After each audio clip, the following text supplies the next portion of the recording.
You're probably gonna sound a bit loud in my ears, but I will boost your volume slightly then. You could just turn your old PC down a little bit. Yeah.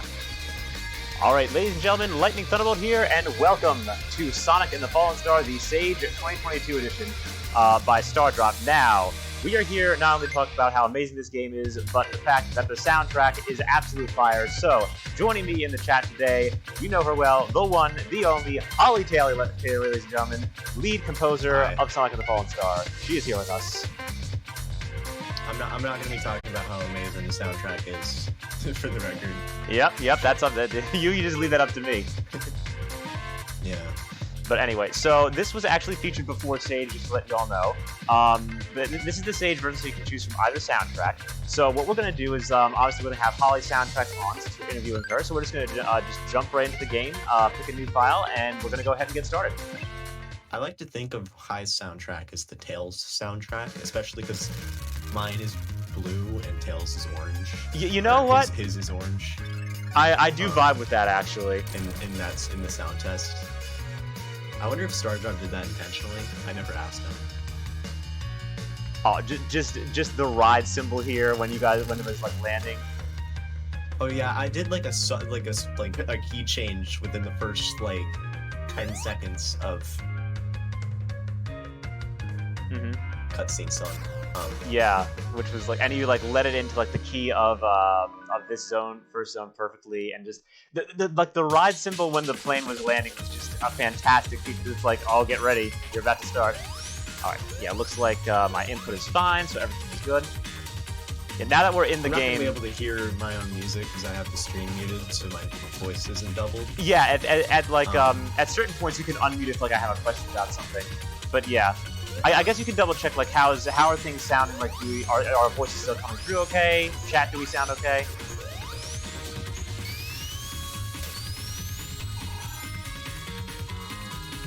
Testing. Hello. We good to go? Yeah, we're pretty most level. Excellent. All right. I'll get a little bit closer to my mic. Oh, I just gotta say this part. Like, when you brought on the power chords at this part of the song, and then the bass riff just... That was actually going to be kind of like the original arrangement for the song. Oh, yeah? Here, let me see if I can... Oh, got you. A little bit.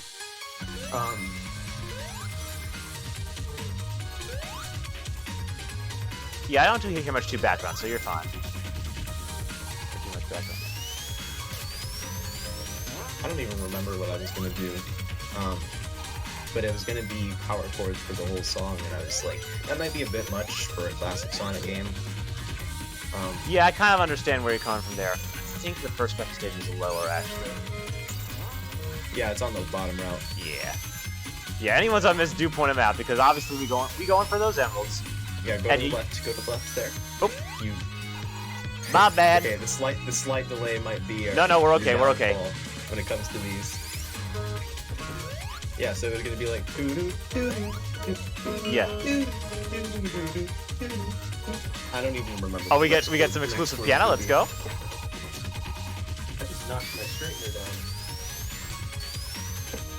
down. I'm very confident at this thing, as you can tell. Oh yeah, absolutely. My dog is staring at me. Bruh. There we go. Okay, no, it is bottom route. I'm getting near it. I know I am. It was like right at the start. You could just go to the bottom route right at the start, so I think you missed it. Yeah, I think... Do I go through? Yeah, I must have missed it. You could just restart the stage if you really want. No worries, I shall navigate back. You played version 1, so yeah. That means that different level design here version and the previous patch that we did before Sage. So that means that you get to play the easier special stages because they got nerfed right after launch. Oh, okay. You have like the 3 button presses for the QTEs now, right? Yeah. Okay. All right. Good. That's one of the things. The I mean, are changed. I don't need no 3 button presses.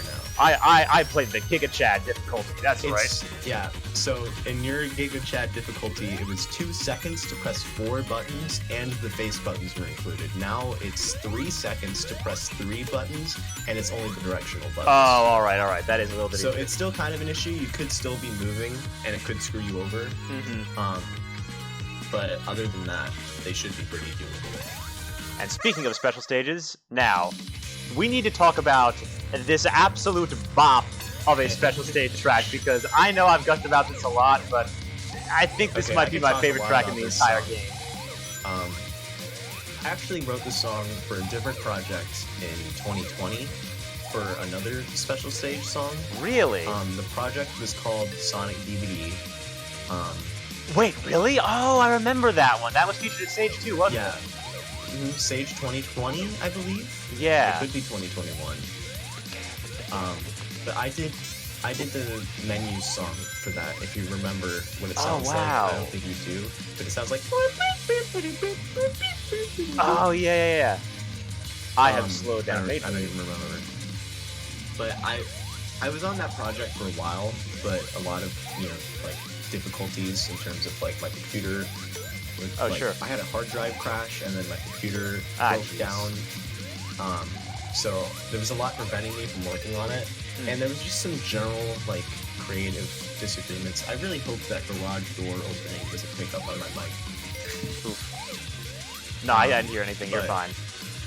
There was some general creative, like, differences throughout, so I didn't really work on it that much. And got you. But I did do the special stage theme, and generally people seem to like it. But when I quit the project, I was like, hey, if it's all right, I'm just gonna take my music with me, because I didn't really contribute that much. If I did the whole soundtrack, I would just let them, continue to use it, even if I wasn't working on it anymore. But, I did 2 songs. Of course. So I just wanted to be able to use them in the future if I wanted to.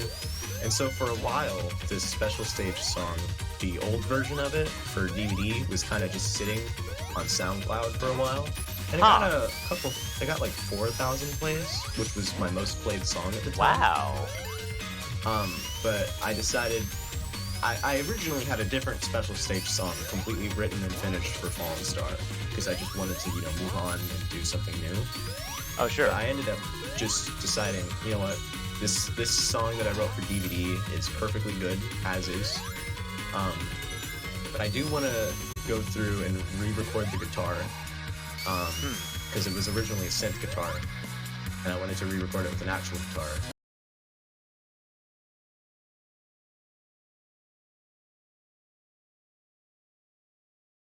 So I wanted to rewrite a new one. You're fine, don't worry. That's for the YouTube edit. That's for the YouTube edit. And so, and the drums, I used that, you mentioned yesterday, like, using a breakbeat for the whole song. That's kind of what the original mix did.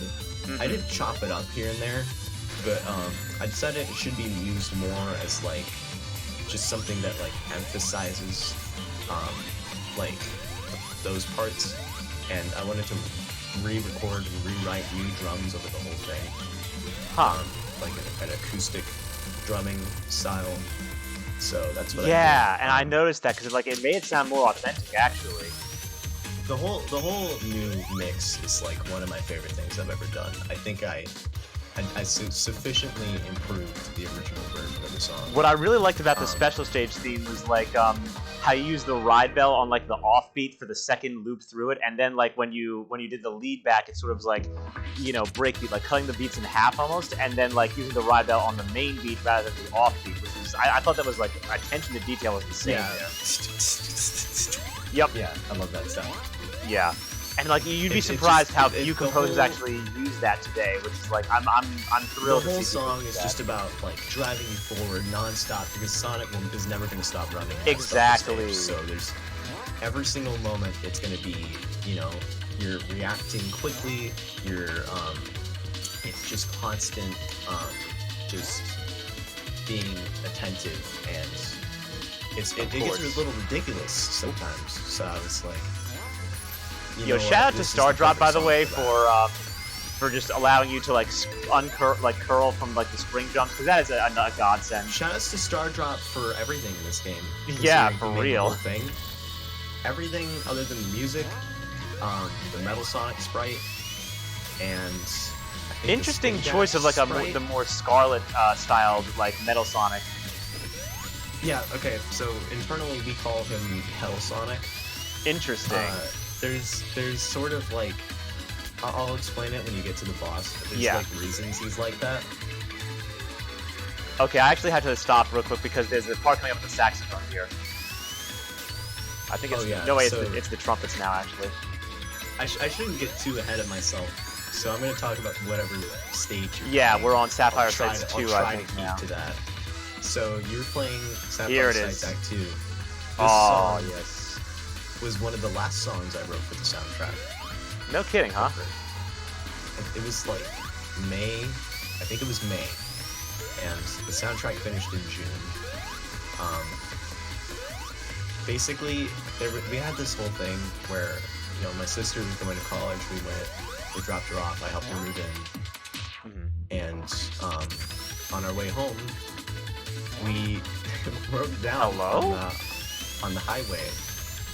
I don't know, it just happened to be. I don't know. Anyways, the spring went backwards. Down on the highway.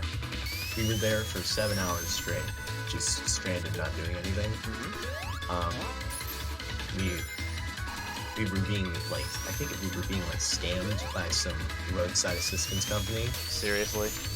Yeah, they kept coming back and forth, and that saying, messed like, up. we gotta go get more tools. Oh, it looks like you're going backwards, by the way. Maybe I'm wrong.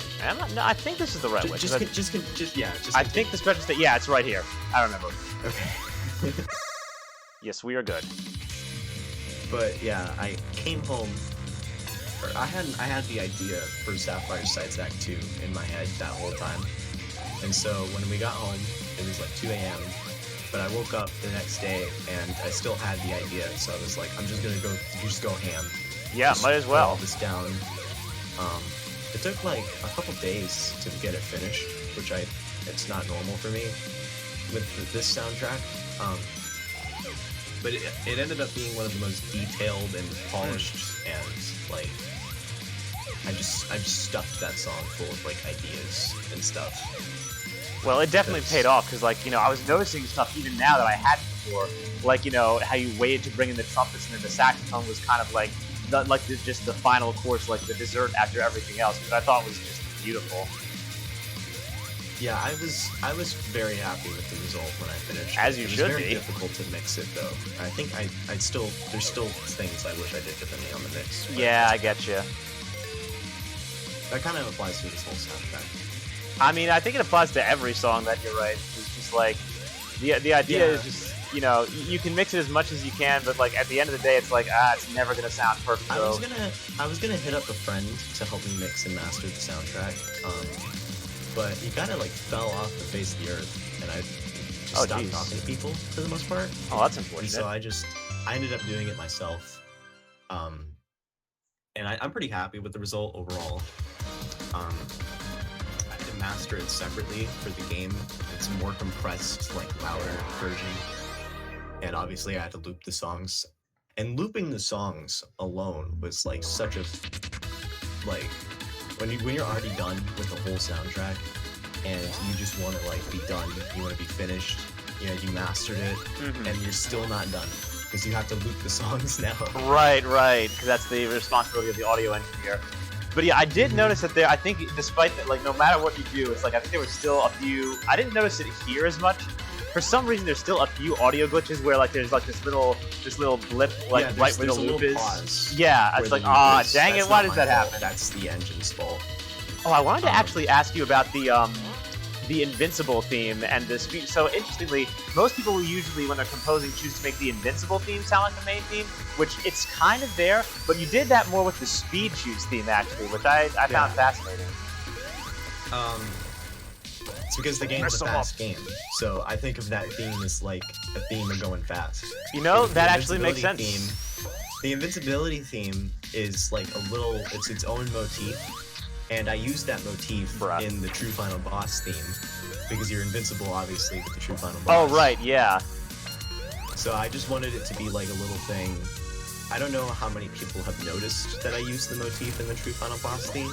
Oh yeah, because like I wanted it to be like a little thing that like sticks in your brain, I guess. Yeah, definitely. Or like, because the True Final Boss theme uses the main motif and the invincibility motif. Yeah.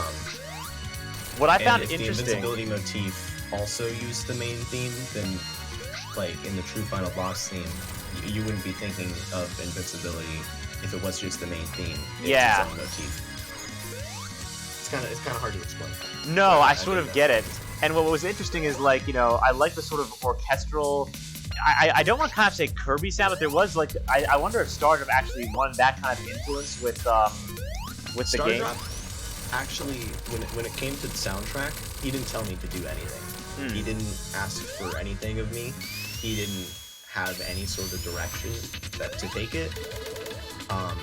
And if anything, when I finished songs, he would go and edit the levels to match them more, which he did like 3 times. That's really cool, the actually. rainbows in this background were because of the song. Really? Districts Act 2 got a visual overhaul because of the song. And oh, man. Carnival Crater Act 2 originally looked a lot like Act 1, but he made it all red and pink and stuff after I finished my song. Yeah. Actually, it was like, you know, it's crazy to think about because, I mean, that must be incredibly humbling that, you know, the Stardrop was so inspired by your music that, like, he edited the game. I was inspired by him when I played the demo. I was like, I have to compose for this. There's never been a time where, like, I played any sort of game project, band project, anything of the sort, and been like, yeah, I have to be the one that composes for this. I have to be the musician for this. Oh man. So that's how you came to be working on it. Also, the bass and drums here are just top tier on this cutscene. I still remember the riff. And you had like it was like the toms and the bass drum, I think. I don't remember. Yeah, it was something like that. So what the star is like sentient, I guess, right? That was like the story behind it. It's something like that, yeah. The star also has its own theme that appears like 3 or 4 times. Oh, that was like the that more little, piano that theme, little right piano there. theme. It shows up a couple times. Oh yeah, and it was Before kind and of after the towards True the Final end. Boss. All right, now for those who haven't heard this part of the soundtrack yet, this song right here. Oh, here we go. Get ready. I wrote this song on guitar. Yeah, you were telling me in DMs you actually wrote this song on guitar, and you kind of like added the power metal influence a bit later.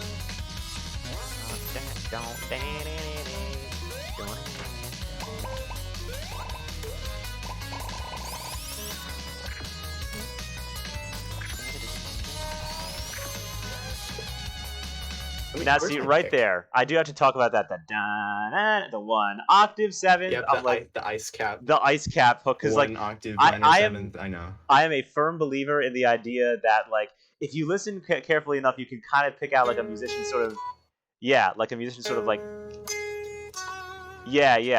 I feel like you can sort of pick out a musician's like key hook that they tend to use throughout, and like not only in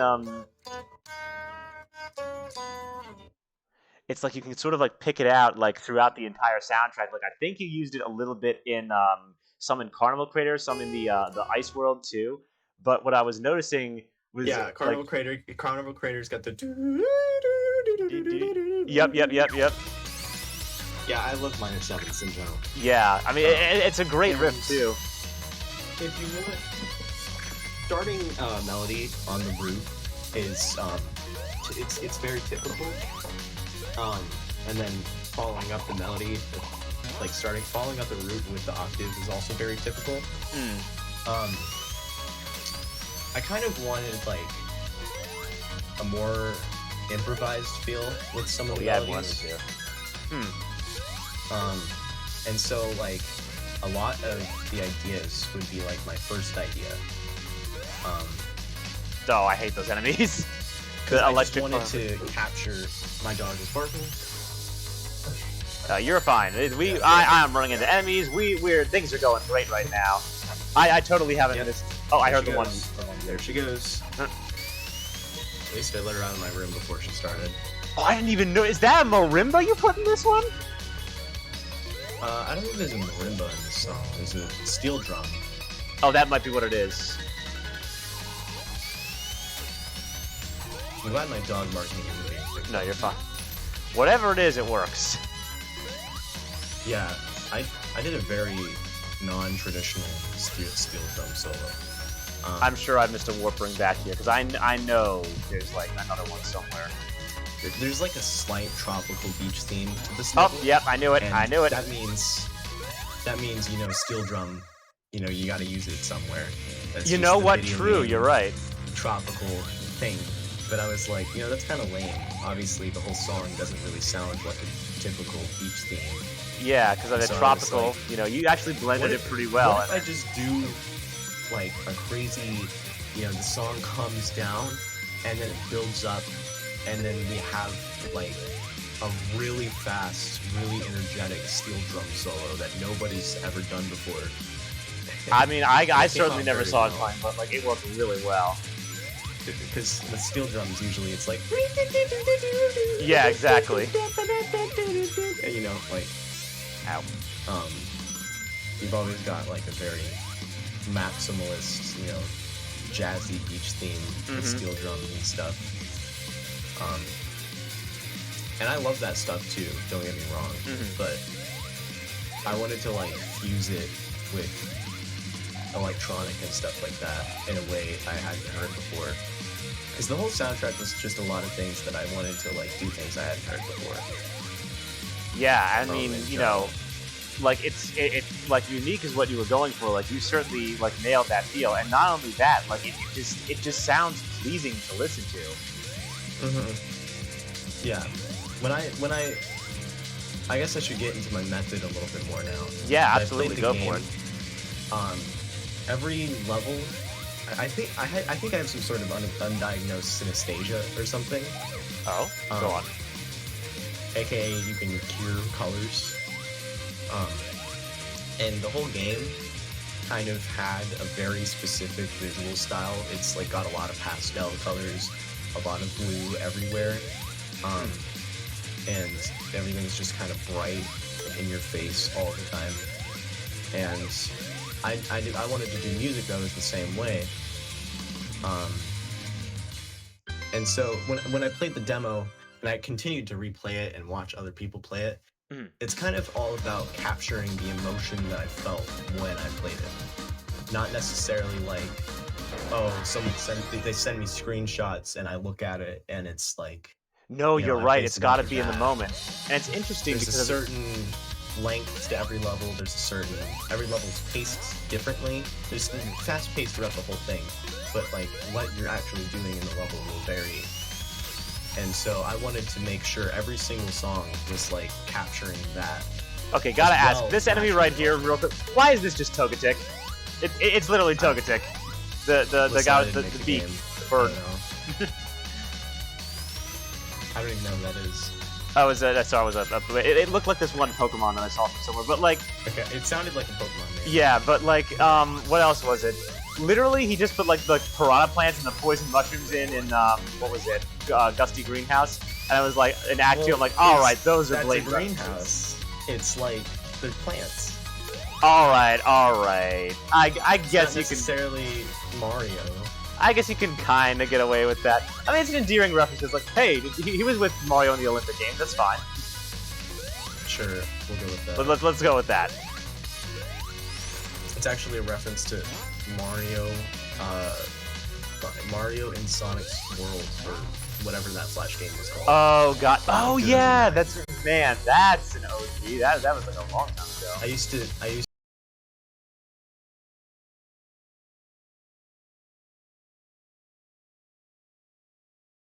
Back in like the Newgrounds days or whatever. yeah. I wasn't allowed to use Newgrounds as a kid. Yeah. Or YouTube for a while. Yeah. One time I watched this video. I made the same mistake as last time. Hold up. I need to see found if a video recently. It was like Mario Frustration or something. Yep. It was called something like that. All right, And I watched that Nintendo. video. We're gonna do this. That one. Yeah, that's it. Yeah, That's it. that is a I classic. watched- I watched that video in like 2009 or so when I was a little baby, and I was learning how to like read and type really, really fast, faster than like any other kids at the time that I knew. And so like I learned how to type Mario into the YouTube search bar and watch videos about Mario. And the first thing I saw was Mario frustrated.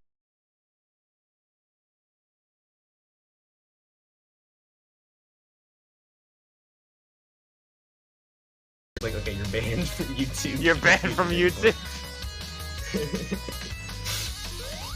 Which lasted like a month. I mean, yeah. I was like 4 or like probably like 3 or 4 years old.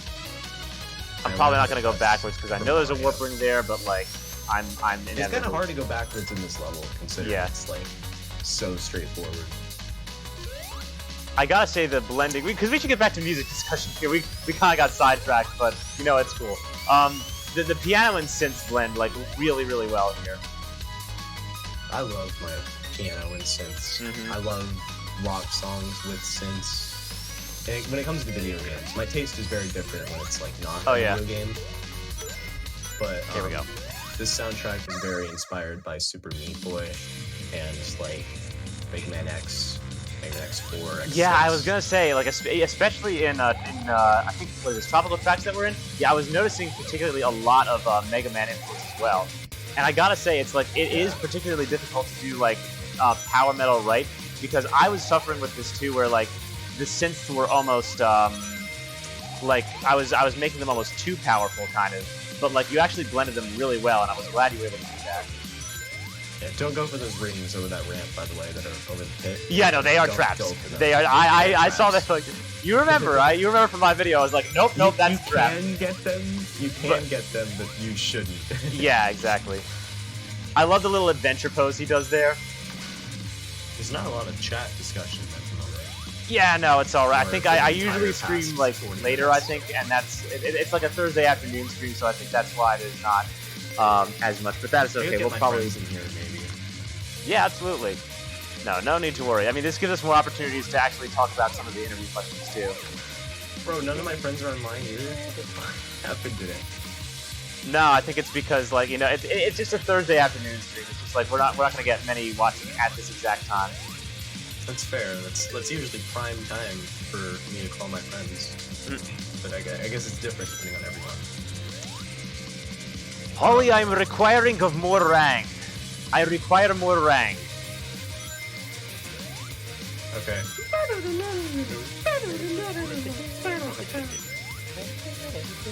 We're just like vibing to the soundtrack.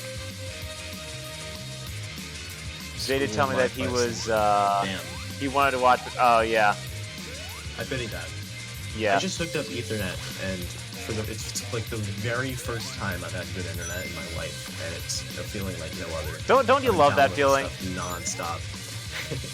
Yeah. Oh, you guys cut it close in this one. Dang, only 10 seconds left there? Y'all made me work for that one.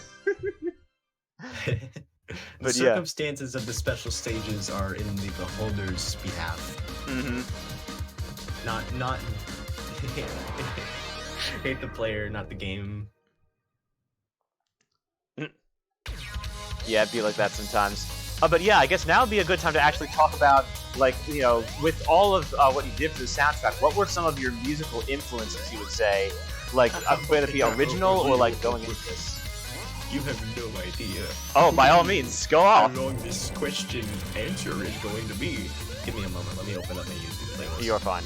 I need to refresh my memory. Actually, I posted a Topster on Twitter, like, a month ago now? Let me look for that. It's kind of outdated now, but it's got pretty much everything on it. There it is.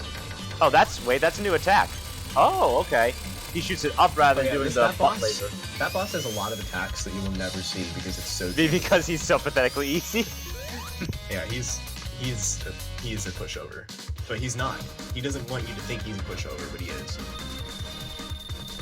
So yo, cool bonus 10,000. I might do a perfect run of this one actually to try it like damageless. That would be actually insane to do.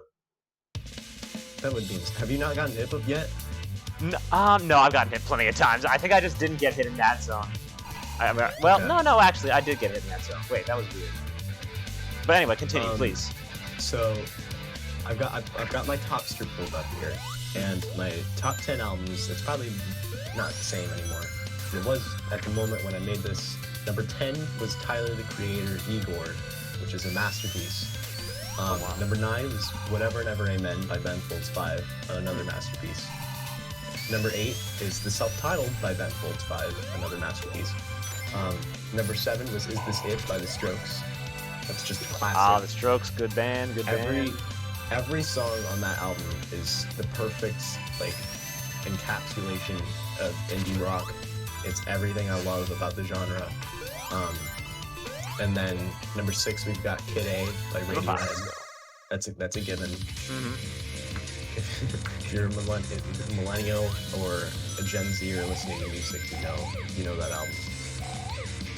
Number 5 is In Rainbows by Radiohead.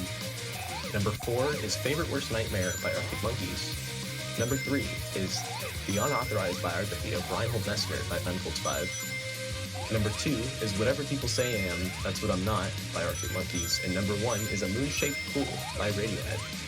Although, if I scroll down, you get a lot more variety in artists. So, yeah, you were telling me that there was like a lot of like Radiohead influence in like what you did, and they have like some really crazy drum fills. When it comes to like harmonics. Oh no! I hit Um, the rings. When I it knew comes I to, shouldn't like, have gone these for it. sort of like harmonic, like use of dissonance and use of chromaticism and the ambiguity of what key you're in and stuff like that. I've always pulled from Radiohead for that. I love their harmony. I love it's like with like Nirvana, you've got like this rockism throughout the whole everything. Like Kurt Cobain does not write traditionally at all. Oh, Uses yeah. chromaticism everywhere. Just listening to Nevermind, every single song pretty much, except Smells Like Teen Spirit. That's like the one song where it's not there. But pretty much every single song, like Drain You or anything off that album, it's like he'll start off more traditional, like and then he'll start going all chromatic, like that kind of stuff is what I really appreciate that stuff. If you can find a way to incorporate chromaticism into your music and make it sound natural. And when you're doing fast keyboard solos like I am all over this soundtrack, it's a lot easier to do that because you can use them as passing tones everywhere. Oh yeah. And so you get a lot of that like slight, offness, that slight, I'm gonna stop you for just a second because like we're at that bass, that like slap bass section of the of Tropical Tracks 2, and like my god, the slap bass solo. You gotta have one. It's a classic. It's a classic.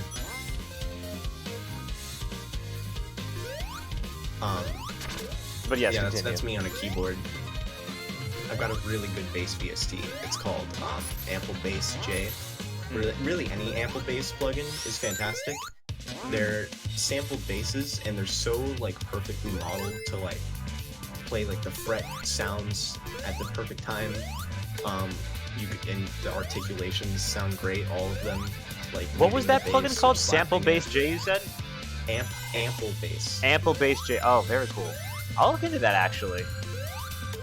Yeah, their plugins are pretty cheap too, so. Very nice. I think I remember. Yep, there was one right here.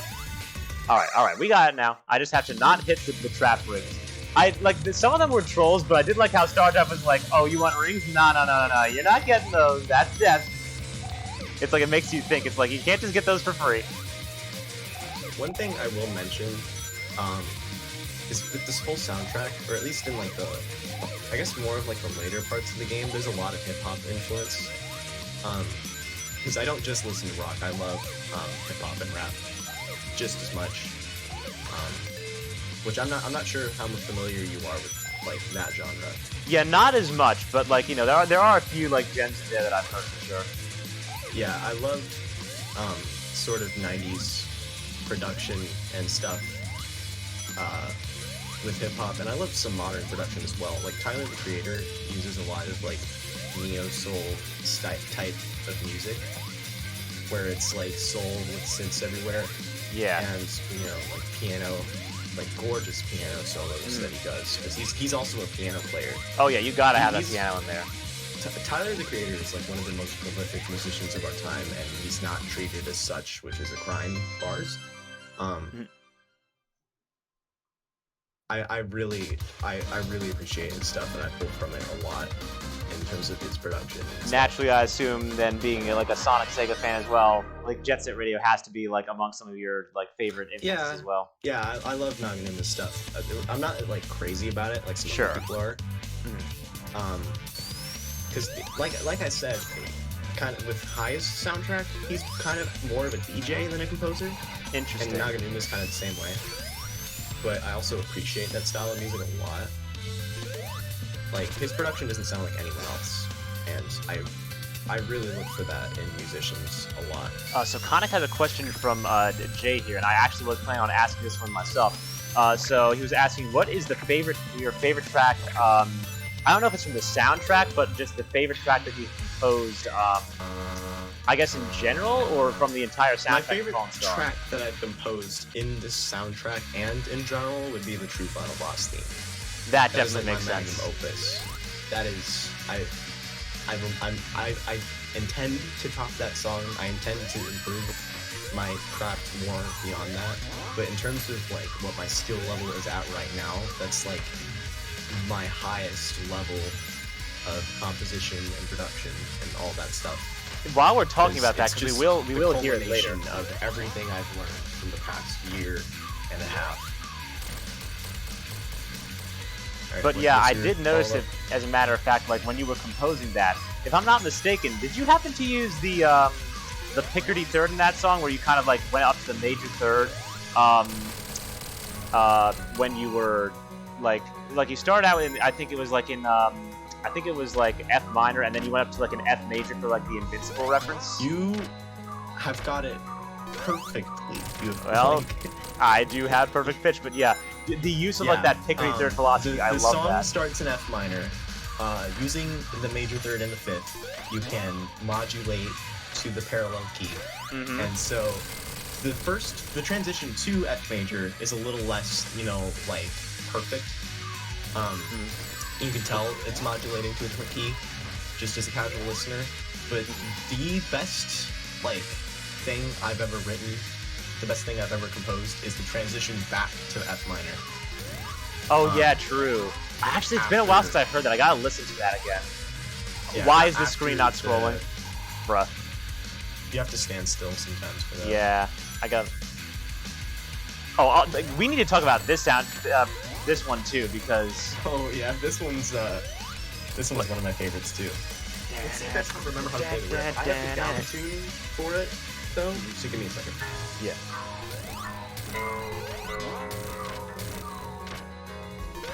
Oh, you tuned down for this one to really? Zoom. Gosh. No, you're fine. Tuning in the moment. But yeah, just like I loved the oh yeah, Cool Bonus is working here. I love the use of power chords and like how you had the bass travel and stuff. I've noticed that a lot throughout your music as well, and it's beautiful.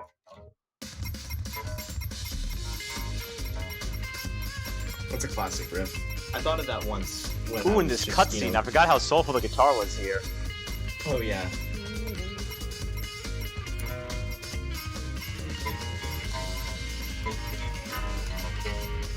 That's one of my favorite little licks I've ever written. And Tails does his Velocity X Gearhead impression here. Wow, look who it is. It's a girlfriend, Max. Look who it is. Look who it is. Look what it is. Okay. What do you imagine Sonic's voice sounds like in this game if you were to talk? He does actually say "all right" or something when you select it. I think he goes like "cool" and Tails is like "right" or something like that. Which music was the most easy / difficult for them? Yeah, good question. The easy one is a very, I don't know how to answer that because I'm gonna have to rethink completely. The most difficult one was the True Final Boss theme. Yeah, the magnum By opus far. I would imagine like makes sense as like the most difficult. Okay, now Yeah. Stardrop. Did you But put a the warp most- ring back here? You had to have. Please, There is please. a warp ring at the start of this stage, so. But the most easy not track, up I'm here. gonna have to look. Let me Man. look at the track list and refresh my memory.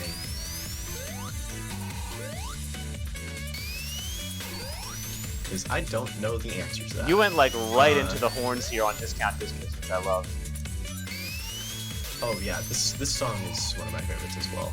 Oh man, that saxophone sounds so good. But yeah, the oh, and then like the kind of like distorted guitar, but it was like it's distorted but partially clean too. But it, Yeah. it hit Every the single vibe. song had something difficult about it, pretty much, or something I wanted to accomplish with it, something new I wanted to do. I challenged myself nonstop with this soundtrack, but I think when it comes to the song itself, this isn't the most difficult or most easy. But in terms of getting there, My Raspberry God, River that Act piano 1 in there. had like 5 renditions of it before I went with the final one. I wrote like 5 songs for that, like 5 full-on songs, or not like fully complete songs, but like 5 songs that I could have turned into full ideas because they were relatively fleshed out. Oh, Conic that says stage this particular stage is actually his favorite too. This one right here. This Yeah, I can see that. It's the catchiest by far. Yeah. But yeah, Raspberry River Act 1 was a stage that it's very difficult to musically capture the emotion that the stage gives you because it's so specific. Yeah. And it's like, you know, writing happy music is hard for me. Yeah. But, like, with that stage, it was particularly harder than any other, like, thing I've written. I wrote a track in C major, which ended up being, one of the most of them actually ended up in cutscenes. There were a few that I didn't use at all, but a lot of the unused songs for that stage ended up being used in cutscenes. But just getting to the final version of the song, which was actually a song I'd written in 2019 and never finished, for one of Hayes Emanuel from Hacks, if you're familiar with him. He does Mario 64 hacks. He did like gotcha. Hack, Chaos Edition, Split Screen. Oh, He's yeah, I the remember most- that one. He's like the most prolific modder in the community. He did a hack called Mario 64 Land, and I did a couple songs for it, including the Stardrop jingle. Oh wow, interesting. And I was gonna do the fridge level, but I started writing it and I just didn't feel motivated to finish it. Huh. But that fridge level composition, I found it recently, like while working on this soundtrack, and I was like, "This is Raspberry River. This is it. This is the song." Oh, interesting. So, So you I kind picked of up pulled my- from that. No kidding. I picked up my acoustic. I picked up my electric guitar. I recorded it acoustically,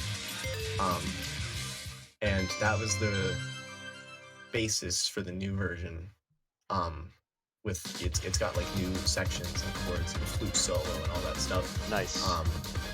I restarted it from scratch pretty much. Yeah, we actually have to talk about Raspberry River later because honestly, as like gameplay wise, in terms of its gimmicks, aesthetically, in terms of the gimmicks that are It's like the best in there. stage in the game. Yeah, I was gonna say the same thing. And musically too, like I think that is like an underrated theme, to be honest with you. It's not underrated. Most people that I know have told me Raspberry River Act 1 is their favorite song in the game. Well, then that makes a lot of sense. Then it seems people are But I think getting better I think taste Act while I 2 was is asleep. underrated. Act 2 is definitely underrated. People don't tell me how much they love Act 2. Yeah, and I love how Stardrop also put in like the references to like I think it was the Sonic 1 prototype character that was like later eventually the Rystar prototype. There's a Field lot Rabbit. of there's a lot of prototype references in there. Yeah. It's very Sonic Overture-esque, actually. Yeah, true. And I tried really hard to not copy that music because Lang is a surprisingly very good composer. And those songs are great that he did for Overture.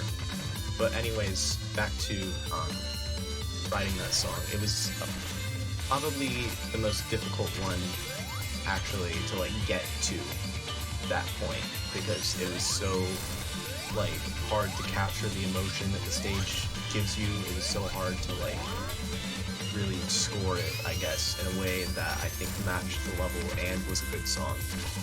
And so all of those tracks that I wrote for it that I wasn't happy with ended up being used for cutscenes for the most part. Interesting. Which one were you saying was like difficult to score that you were talking about again? It was, in terms of writing the actual song itself, it was the True Final Boss. The True Final. Okay. Was that the one you were talking about just now, or were you talking? River, okay. Raspberry River was the hardest one to like get to the final. Okay, song. that was the one you were. Yeah. Yeah. Sorry if that was confusing. No, that's fine. I lost track. My bad. Because we're professionals here. We're fine. No. So yeah. So Conic was saying the saxophone in the in Discount District 1, he said, reminds him a little of Mega Man Zero 2's Ice Brain. That's unintentional, but that's a fantastic song. It's interesting how he referenced like a lot of like Mega Man stuff, and then there was the reference to like Ice Cap with the 1 octave 7th. I mean, I love the references to it and how you use that kind of influence, because it's great when you make an unintentional reference. Yeah, I actually. Okay, first try right there. First try. We got it. It was like a specific goal to like not reference other Sonic music in this. Like with the Metal Sonic song in particular, everyone in the world is like, yep, let's just do one of Metal Sonic's themes from a previous game, and we're good. We got it. We don't have to write a new song. But what I was thinking is that every single time Metal Sonic made an appearance before, or period, actually, except for Sonic Forces, I think. But every other time he's made an appearance in any Sonic game, he's had a new song. Like What I'm Made Of, and I guess What I'm Made Of was like one of my absolute favorites as well. I loved when they. You have What I'm Made Of. You have the Chaotix themes, which he has multiple themes there. You've got Triple Trouble. He's got his own theme, which sucks. You've got Sonic 4 Episode 2. You've got Sonic the Fighters. Both versions of the CD soundtrack, every single one. The Triple Trouble theme in for Metal, I think it was like a combination of like the Fighters theme, and it's got the I'm not talking Triple Trouble 16-bit. I'm talking original Triple Trouble. But the original one. Yeah, that was like a. When it came out, I was like, I'm glad I did what I did, because what they did was cool for Triple Trouble 16-bit, but it was like the exact opposite of my approach. Yeah. I was like, I gotta be as original as possible, I gotta write a brand new theme, because they always did that with Metal Sonic, and with Triple Trouble 16-bit, they were like, let's put 4 Metal Sonic themes in this one song. And I was like, yeah, that's like the opposite of what I wanted to do. But it's cool too. Yeah, I think both approaches were interesting. Also, Poggers in the chat, boys, we got Super Sonic early on. Let's go. That was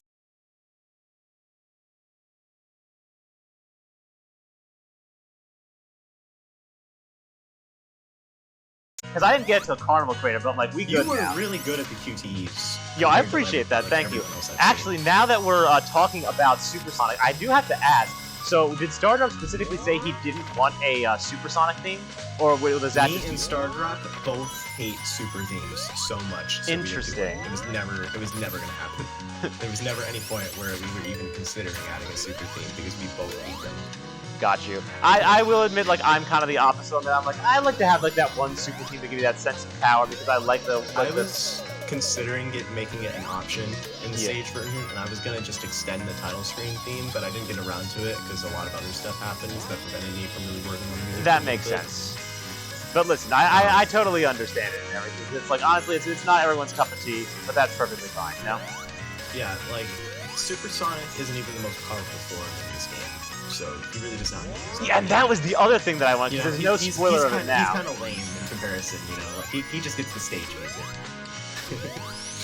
Which is fine, because I mean, like, the stage music is already like fan-friggin-tastic. So like, I'm like, all right. In your case, you get a pass because like every song in this track is an absolute bop. So I'm like, you know what? I can forget that. There's actually a bug where if you go super while you have an invincibility or speech use monitor, that song will loop, I think. Oh, really? So technically, if you want a super theme, you can do that. Never mind, it didn't work. I tried it while I was invincible. Yeah, you did it a little too late, I think. Oof, unfortunate. But yeah, like, I didn't even answer what was the most easy song to make. For the gallery song, it was the easiest one by far. The gallery song? Yeah, that makes sense. I'm very, very, very proud of that song, though. And the final result, it was not difficult to make at all. Hold on, where am I going This is here like again? a victory lap for me. Yeah, that makes sense, because like the options menu seems you can kind of you cannot stand on that. I wasn't lazy with it at all or anything like that. Oh It no, was of just course not. really It was not saying that at all. easy. Go on that spring. Yeah. Yeah, I forgot it. I forgot. We're good now. Apologies. I can't respond in real time. So You I are just try fine. not to ignore. Oh, I love Supersonic's like full the random knuckle statue. Oh, hello, Rings.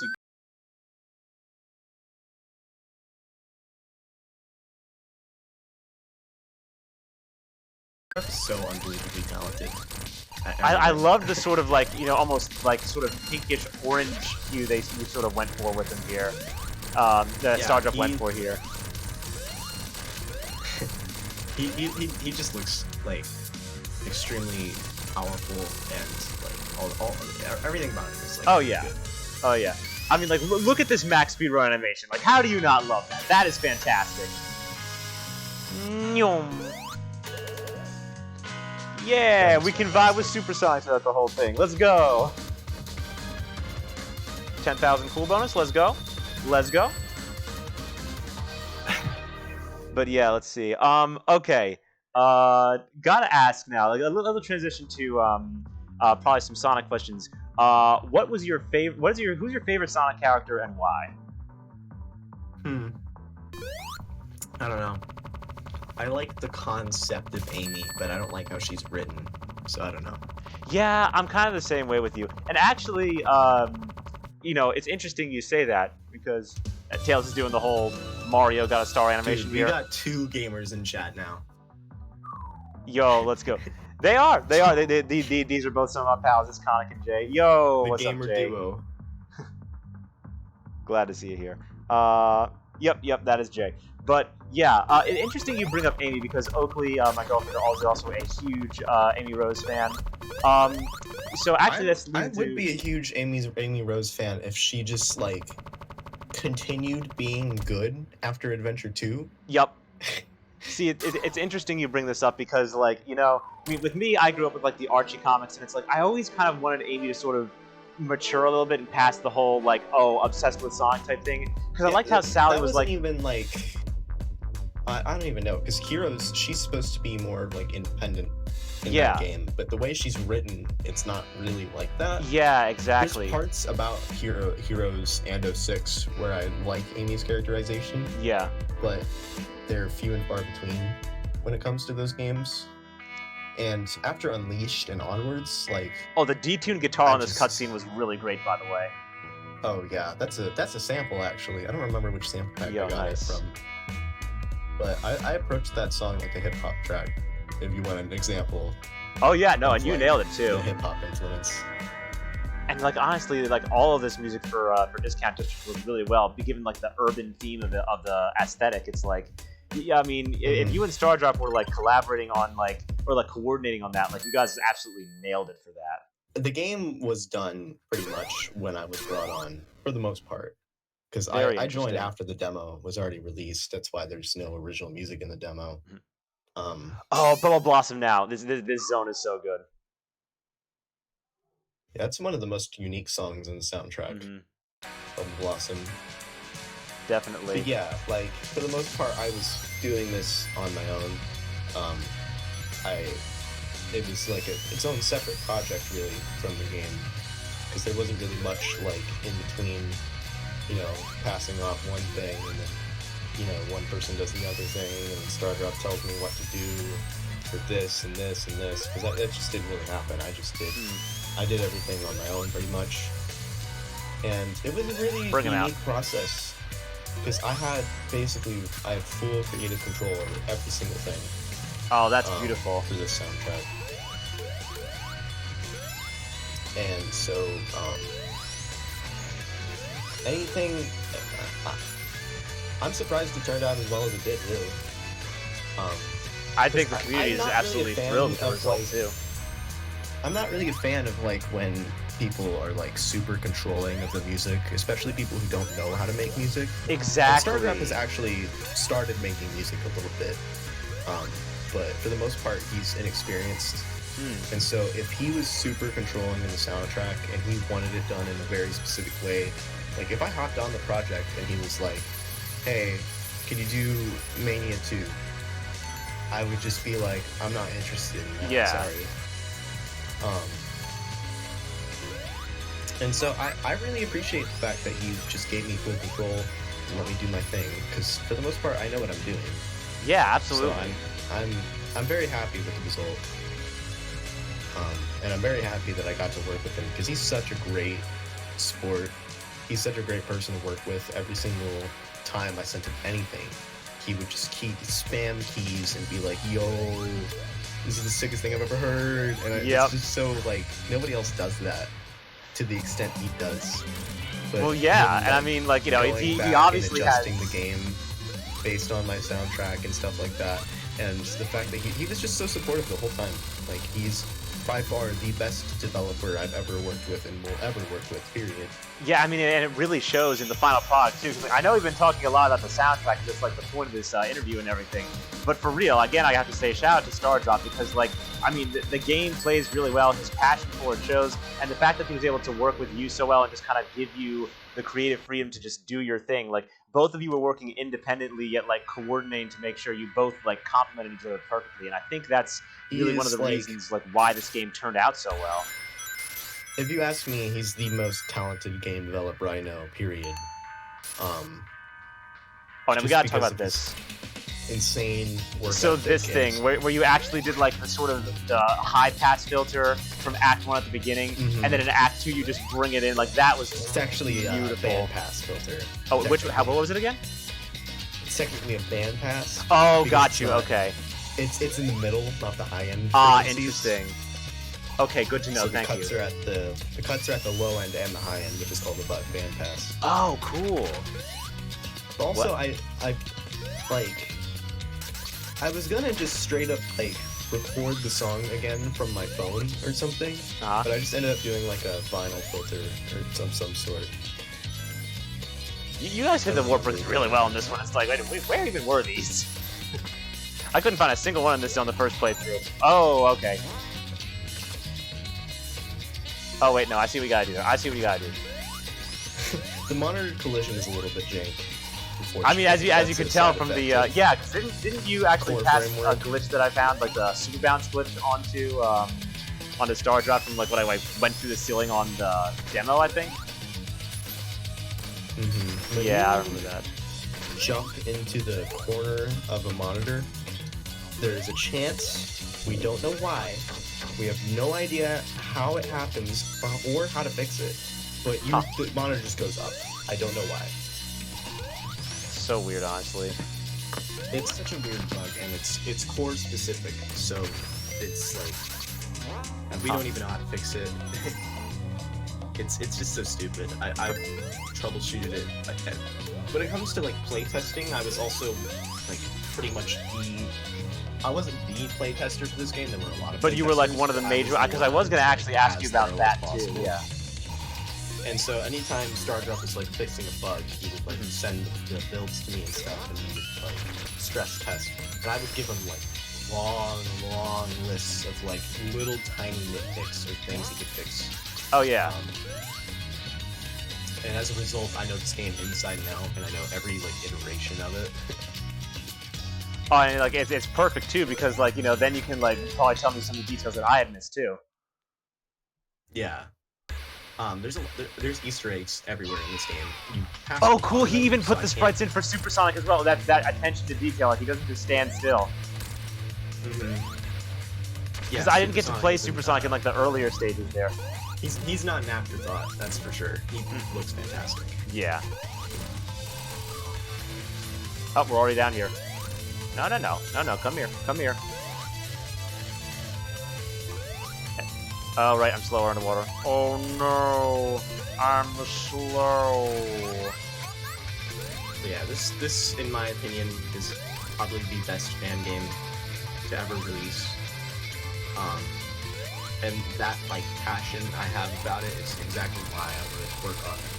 Because I just think it's just so fantastic. and Stardrop is just so talented. I love the little There's detail, nobody else like him. can we just talk about the fact that he sushi. the sushi at the end? I love the sushi. That's the thing. Like every single thing about this game is something that I can appreciate. Oh, It's yeah. just, there's just so much love put into every single pixel. Yeah, I mean, you had heard my initial review when I was reading about the soundtrack. Like, there was so much charm put into this, and I think Stardrop was originally there was the inspiration, obviously, of from Lake Pepper, who did the Spark the Electric Jester and the Sonic BTS and ATS games. But just he nailed that style and unintentionally. I think this game has gone far, far beyond just being after the sequel too. Yeah, because it's very almost much it's not the most unique thing in the entire world. I'm actually very much looking forward to New Tragic Panic because I really appreciate fan games that are yeah, that one looked really unique too. Not only that, Tragic Panic is one of I know the people working on it. They're insanely talented and nobody else thinks like them, and so it's just. Stardrop is the same way, I love these developers that are up and coming and learning, but it's the learning experience that makes them so unique. Yeah, and I think it's it humbles you and makes you want to get better. And there's no look shortage. At this background. We need to talk to appreciate how good this background is. I know, right? And I can see you actually captured the essence perfectly with the theme. Also, the title of the song, Thank you. Amy, It's Cold Outside, pristine. I loved it. I love that reference. You keep bringing that up. That's one of my favorite titles. A lot of the titles are references to other music that I'm a fan of. So, let me go through this. The mini boss theme, or not the mini boss theme, the first Eggman boss theme is titled Put on the Red Light. Oh, yeah, that was the reference to the, what was that Roxanne by band? the Police. Yep, Roxanne, yeah. Then you've got Sundown Syndrome, which I just straight up took from a Tame Impala song. That's just the name of a Tame Impala song. Oh, and is this the guitar part right here? Tracks Act 1 is not necessarily a reference to anything, because, a one-way lane is an actual thing that exists. But, was a song called One Way Trigger by The Strokes from their album Come Down Machine. Oh, yeah. It's a very synthy, fast-paced song, and which is obviously an inspiration. So I called it One Way Lane just because the level is basically that. Oh, that makes sense, actually. It's this ever so slight reference to The Strokes.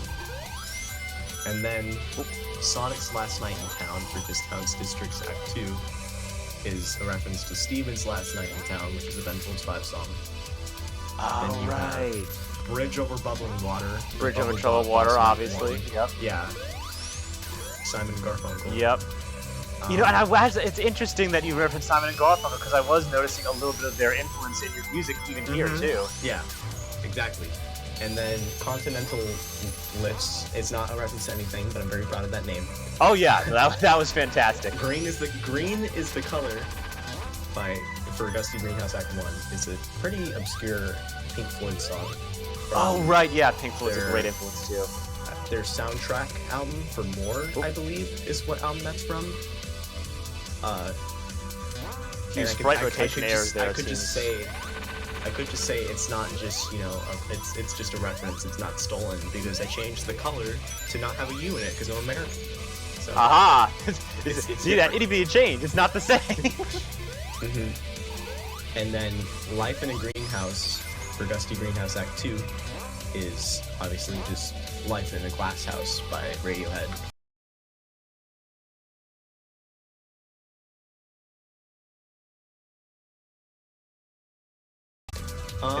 Somewhat, because Gusty Greenhouse Act 2 is like a very orchestral song, and the way I did the arrangement is when I'm doing horn arrangements and brass arrangements, which there's no horns or brass in that song, it's just strings, but it kind of applies to strings too.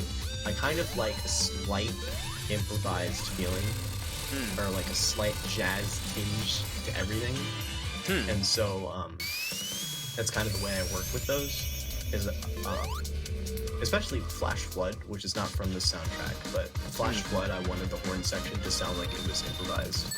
And so that song, Life in a Greenhouse, or Life in a Glass House is the original. Yeah, and honestly, I think has a I would very feel like unique horn section that I really fell in love Wait, I'm with, sorry? and I've tried to replicate it a lot. Oh, hold on. Wait, did this song start out differently than I remember? That's right, it kicks in when you like hit the yeah, I forgot about that. Oh, that was so good. Yeah, that ambient piece is actually used to transition between Act 1 and 2 on the soundtrack. Yeah, I love that. Not only the zone transitions, but the musical transitions that y'all did. Yeah, there's a like, seamless phenomenal. transition between all 3 songs on the soundtrack. It's kind of like a suite, I think. Any references from Metal Sonic's boss fight music? No, not really. Like I just said, I kind of wanted to do something completely original with it. And Yeah, so Hollie was talking about that earlier. She had said that. Basically, I wanted to do like a 90s sort of jungle electronic D&D type song. So all of the production and synths and stuff are very 90s in terms of, you know, just slight dakedness to everything. And I don't listen to a lot of jungle and D&D in the 90s, but I do really appreciate that era of electronic music a lot more than just, you know, doing, you know, just EDM. So that was a very conscious decision. Also, a quick side note that I do want to say about the game is, please give my my praise to Stardrop with regards to Supersonic's transformation display, because the reference to Super Saiyan Raid, just delicious, pristine. I loved it. I love every Supersonic display. Yeah. Back to name references. Carnival Crater Act 1. This keg is a circus is based on this house is a circus by Arctic Monkeys. And then you have Rose-Colored Rhythm for Raspberry River Act 1 is not a reference to a song, but it is a reference to a YouTube Music auto-generated playlist that I found once. Yo, you're referencing playlists now? Yo, you are next level. Deep cut. Shattered Mural for Raspberry River Act 2 is not a reference to anything in particular. It's just, you know, a phrase that I thought. And it's a good phrase for it. In terms of like the sort of rustic, antique sort of vibe of the song, I was very inspired by Lupe Fiasco's song Girl, which is a fantastic hip-hop track. It's like 9 minutes long, and it's just one really, really long verse, and it's fantastic. Lupe Fiasco is one of the best lyricists of our time. But that song samples a Cortex song, which is it's a Brazilian, it's like a Brazilian jazz group who make great stuff too. And the way Lupe used that sample was fantastic too. And so that sort of was in my mind when I wrote that song. And then Dance of the Pseudo Psycho, or hold on, I skipped one. Music to Infiltrate by. Yeah, that one, Act 2, I love that one. That's not necessarily a reference to anything, because Music to Blank 2 is like such a common name. But I mean, it makes sense because like you're infiltrating like the final zone at that point. I was thinking Music to Walk Home by Tame Impala. Yeah. Off of Lonerism. Because like, just the Tame Impala, like, psychedelic guitar tones are like some of my favorite tones ever. Like, Kevin Parker is he's so great at everything. I love how that little bomb just like froze, by the way. I know, it just froze me at the end. Lamau. It froze midair. But yeah, there's a guitar solo in that song that's very like crunchy and very thin, which is very inspired by Tame Impala. And yeah, then for sure. Dance of the Pseudo Psycho by or for the final boss. That was based on what I need to remember the song. Because it seemed very punk and almost kind of power metal influenced as well. Like it was high energy the whole time. And that track was great too. So Dance of the Pseudo Psycho is based on Dance of the Pseudo Nymph by Flying Lotus, an electronic song. That song has no influence on that song at all. But It's like, it's just a cool name. It's just a cool name. That's the only reason. I just searched Dance of the Pseudo on YouTube Music, and Dance of the Pseudo Cypher shows up in the YouTube autofill. That's got to be flattering at that point. I mean, you deserve it at that point because it is a good song. Yeah, thank you. But yeah, I guess it's that's like it for music name references, because that's the end of the. I guess he's got the master plan for the cutscene. I mean that you had to reference that. I didn't name the cutscenes. Well, I did name Spark of Brilliance, that one cutscene, but everything else I didn't name. Boss was a reference to the Sonic Colors Tropical Resort boss. Yeah, I think it probably was. I mean, that's not. Can I just talk about Sonic just rolls and like throws Tails into like all this stuff. He's just all Tails is like, wait, what are you doing? He's like, no. Tails gets like abused in these cutscenes frequently. It's funny. We're gonna have something to talk about during the transition from Carnival Crater to Raspberry River, because it's just when he's just all like Tails move, like his face there. He's like, oh, you're kidding me? It's so funny to me that it happens more than once. Like, this is just something that Stardrop thought was really funny. They just put in multiple times. It's great too, because they're just like, whatever, it's fine. We're doing what we need to save the day here. Oh, so you said this song was Gusty Greenhouse 1 was kind of influenced with disco a little bit here, because I've noticed that was Act 2. Oh, okay, like because I noticed the orchestral stabs here in Act 1. Act 1 is more like sort of house-y. That makes sense, yeah. Drums and stuff. But it's kind of like a fusion of a lot of things. Like, that song is kind of a that's the thing, because like that's what I'm interested. So many different colors from my palette.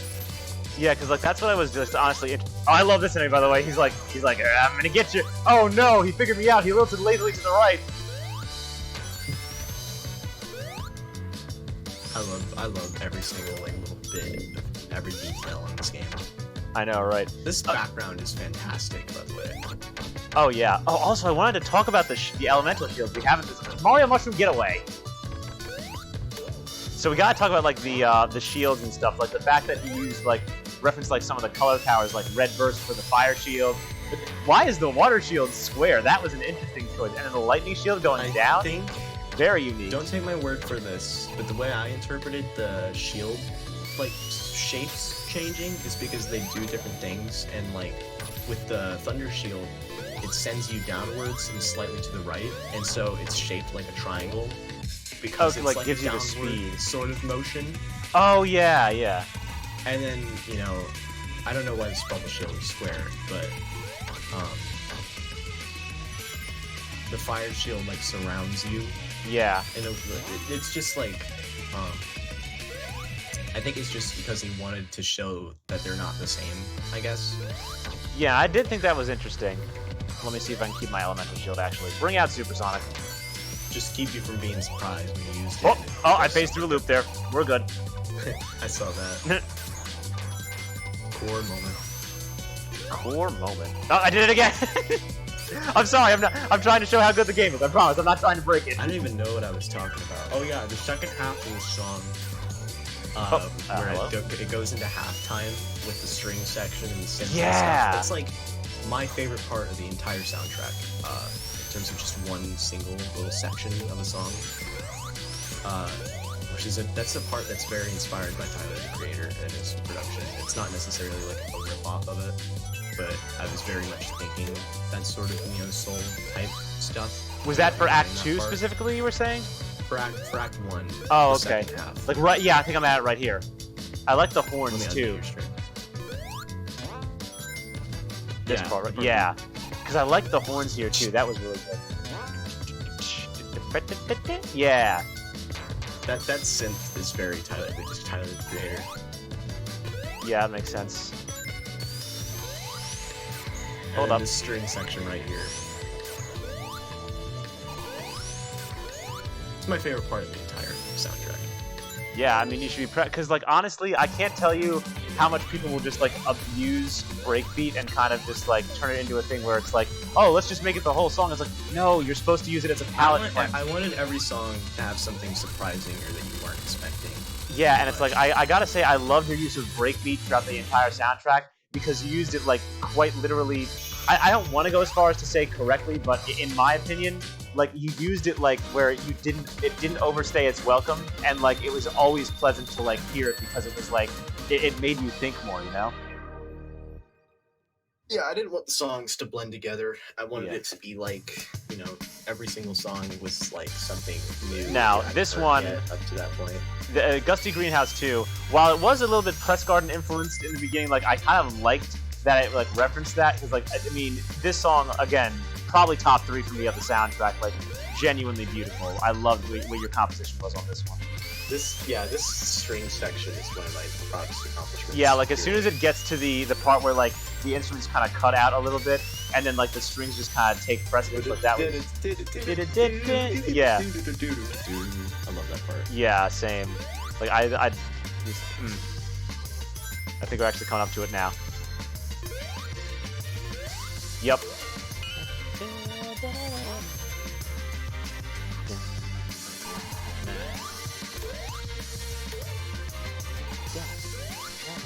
Yeah, I love that. I love staccato strings. Yep. But I never use them.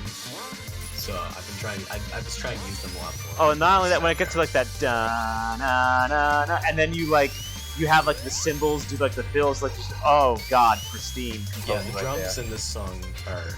I actually had to like tone them down, because if you find the SoundCloud mix from like when I first uploaded the song before the game came out, in the soundtrack, the drums are a lot punchier. Like the kick is like thumping, but I was like, that's a little too much. I think. I think the song is gonna be like sensory overload if I keep it like that. So Yeah, I tone the get drums you. down a little bit. A lot of my older compositions are kind of like that, where I focus too much on the intricacy, and I sort of like Yeah. I did like too. You can't have every instrument trying to keep your attention. Yeah, exactly, and that was my main problem. It's for like listeners that want to pay attention to that stuff. And they will. Exactly.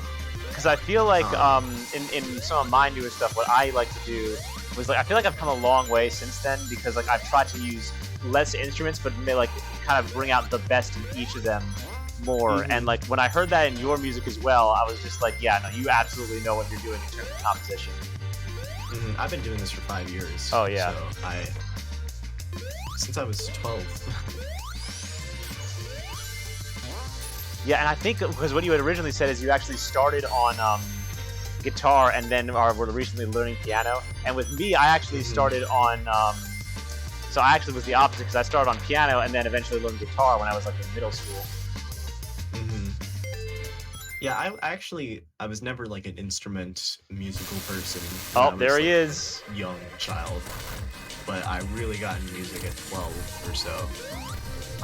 But I never played an instrument until I got my guitar when I was 14, I think, or 15. I don't remember. It was not too long ago. Oh. 'Cause I'm 17 now. 18 in like 3 months. Oh, well, happy early birthday then. Yeah, very early. Quarter of the year. Be looking forward to it then. I'm definitely looking forward to being 18. Yeah, I would I imagine. hate being a child. Well, I mean, yeah, we'll not have to wait much longer. I mean, that's honestly impressive. Like that you like spent like the majority of your life thus far just kind of refining your talent and everything, because it absolutely shows. Yeah, it's been like half my life now, or a third of my life, I guess. Yeah, I mean, it like the passion absolutely shows, and you know, like my God, more power to you, because like the world needs more composers like you. Let me tell you right now. The world needs more composers in general. You know what? You're right. I think everyone can benefit from learning an instrument or something along the sort. It's very productive. Music is yeah. Music is like the most effective way of showing yourself to the world, or like finding a way to express yourself. In my opinion, it's by far the one of the most important things in our world, period. No, I absolutely agree. I'm like equally as passionate about music, and I mean, my girlfriend's an artist, so she can definitely attest to like, you know, the creativity side of things and everything. But yeah, it's just like, Hollie and I actually were talking a little bit before the interview, and we ended up just talking about a bunch of our musical influences and just gushing about good music, and it was honestly just really therapeutic to talk about like the intricacies of all this stuff, and I mean, yeah, I was like really thrilled to like learn about so many of your different influences there. Yeah, it's hard to not talk just about what I'm interested in at the moment, which is King Gizzard. Oh, for sure. Any time. Oh, and it's the Act 2 influence. Like I just noticed it with the cutscene. Yeah, actually, the cutscene before Act 1 is the Act 2 song, and then the cutscene after Act 2 is the Act 1 song. Oh, that's interesting. You know what's kind of cool? Like, am I correct in saying that like the Act 2 had like those horns that were influenced from Black Knight's Molten Mine for Carnival Crater? Not necessarily, because I didn't listen to the placeholder songs. I played the demo on mute, actually. Oh no, it wasn't the demo. I was talking about like your composition for Act 2 of Carnival Crater. Did you use like the Black Knight horns from like Molten Mine as the influence? Because I feel like I thought that was the placeholder song or something, which is why you were asking. No, maybe I need to listen to it again. I've played a little bit of Black Knight and I hated it. And I don't think I got that far. Huh. I feel like Black Knight could have been better if it wasn't that song. Motion controls. I've heard of that song, but I don't remember it. I don't remember what it sounds like. I just wanted to throw horns in because I thought they sounded cool. Well, there you go then. I mean, you definitely nailed it, and unironically, it happened to sound very Sonic. So, yeah. All right, wait a minute. The whole soundtrack is. This was where I originally got the Seventh Chaos Element. I know what's over here. We bounce here and bounce there. Get on that. Get on that. This is out of the way enough. Boom, Warpering. Bring him out. Act 2 is very Arctic Monkeys influence, which is... Yeah, you were showing me like another one of those.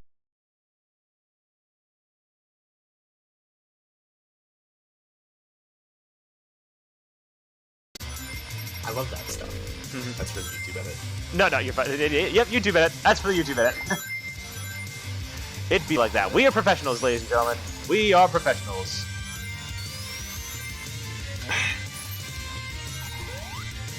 I'm not running out of stuff to talk about. No, it's fine. Really towards the end of the game.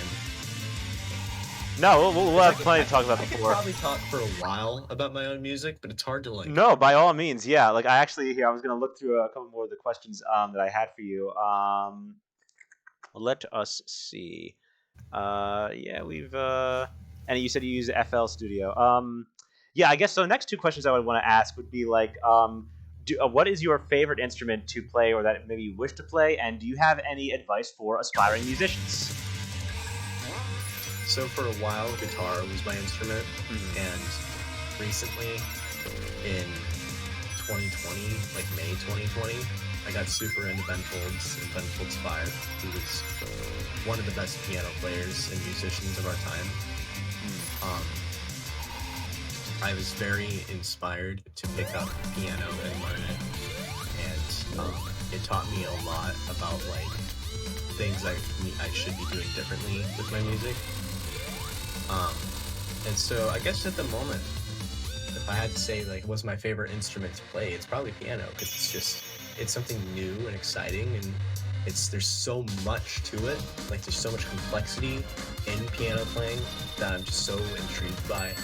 Yeah, definitely. As a piano player myself, I do have my favorite musician of all time is a piano player, and the way he plays piano is like nobody else, and it's just like I love Elton John. Carnival Crater too. Oh, Elton John, yeah, he's a great influence. Every piano player loves Elton John. Absolutely. All that stuff. Yeah. Obviously you've heard Billy Joel as well, I imagine.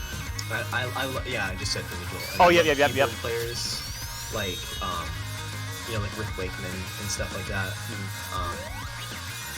And Richard Wright, and two Ricks actually. I didn't think about that. The breakbeat here for the drums on Carnival Crater was fantastic. Yeah, that's the drumming in this song is very inspired by Matt Helders from Arctic Monkeys. The whole song is very inspired by Arctic Monkeys. Yeah, I can see the punk influence, especially with like some of their recent stuff. The song you were showing me. It sticks to two guitars the whole time, and they're constantly doing different things from each other. And I was just very inspired by Arctic Monkeys and the Strokes when it comes to that. And yeah, Strokes are another great band too.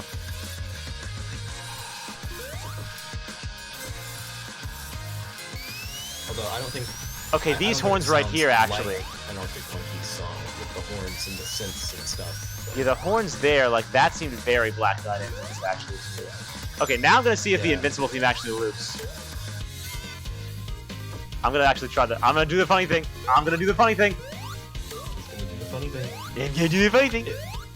It might have been fixed, but I don't know. It probably was. Because I can always, like, undo and redo it, probably.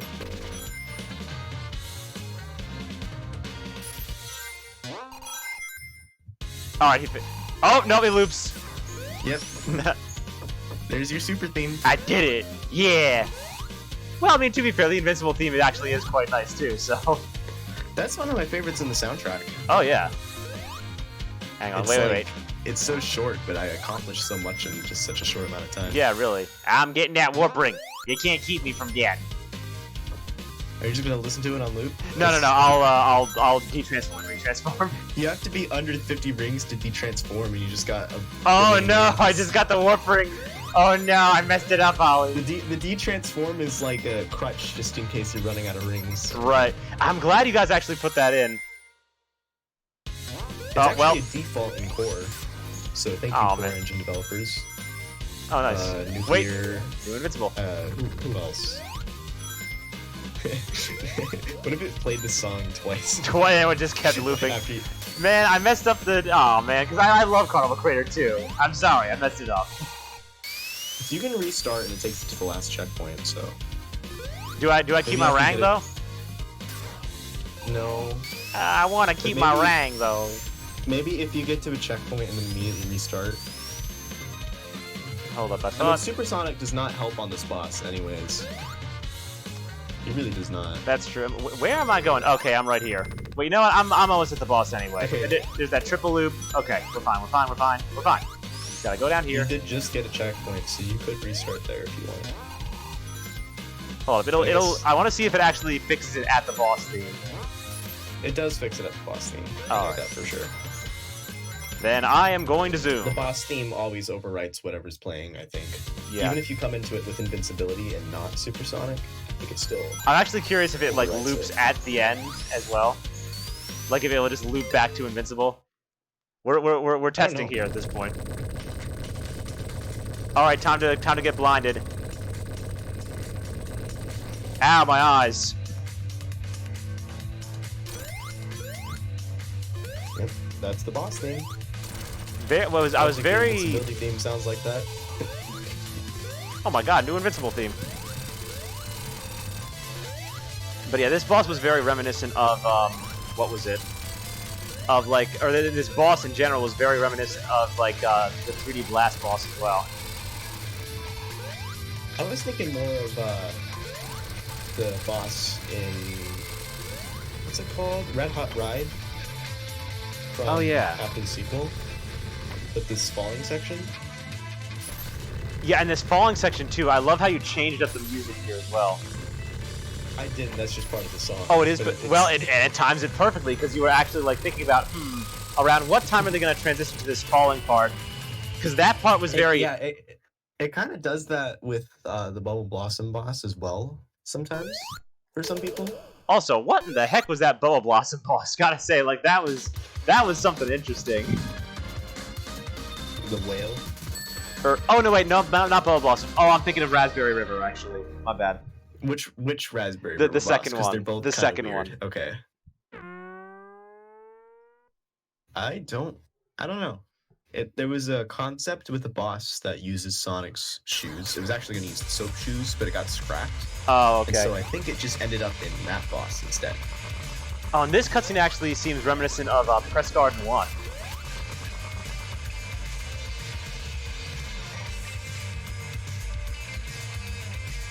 I think I know what you mean, because they're both in 12/8. Oh, 12/8. This cutscene is actually, that's just Act 1's theme, but sped up. Ah, that makes sense. Oh, is Act 1 also in 12/8? Yeah. 1, 2, 3, 1, 2, 3. 1, 2, 3. Yeah. You know, because I was thinking of, I'll actually mention this after this, because we do have to talk about this cutscene.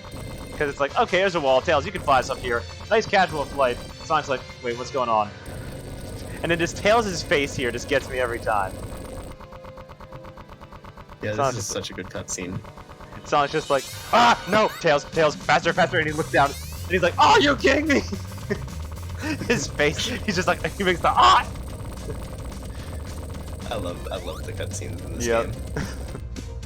So much. It's honestly a perfect, almost kind of part fusion, part sequel of like the original 3 classics in CD and before and after the sequel. It was almost kind of like a natural transition into that. The cutscenes are pretty much just lifted straight from like after the sequel style, but yeah, less like art style mishmash, which is just more of like a sign of the times, you know, things improving and people getting better at making these kinds of games. Naturally.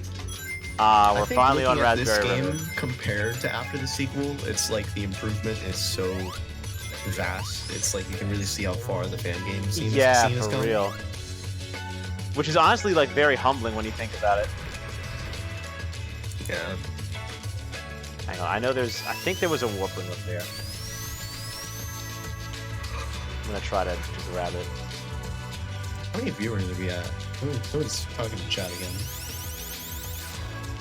Yeah, no, let me actually look real quick.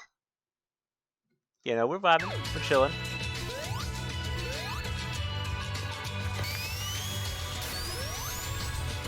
Most of my streams get like, you know, some smaller like views, but like, you know, it'll like it goes up over time and everything. We're kind of we're a humble stream and everything, but you know, we do what we gotta do. Yeah, I mean, I wouldn't say no to an interview just because there's not enough people or whatever.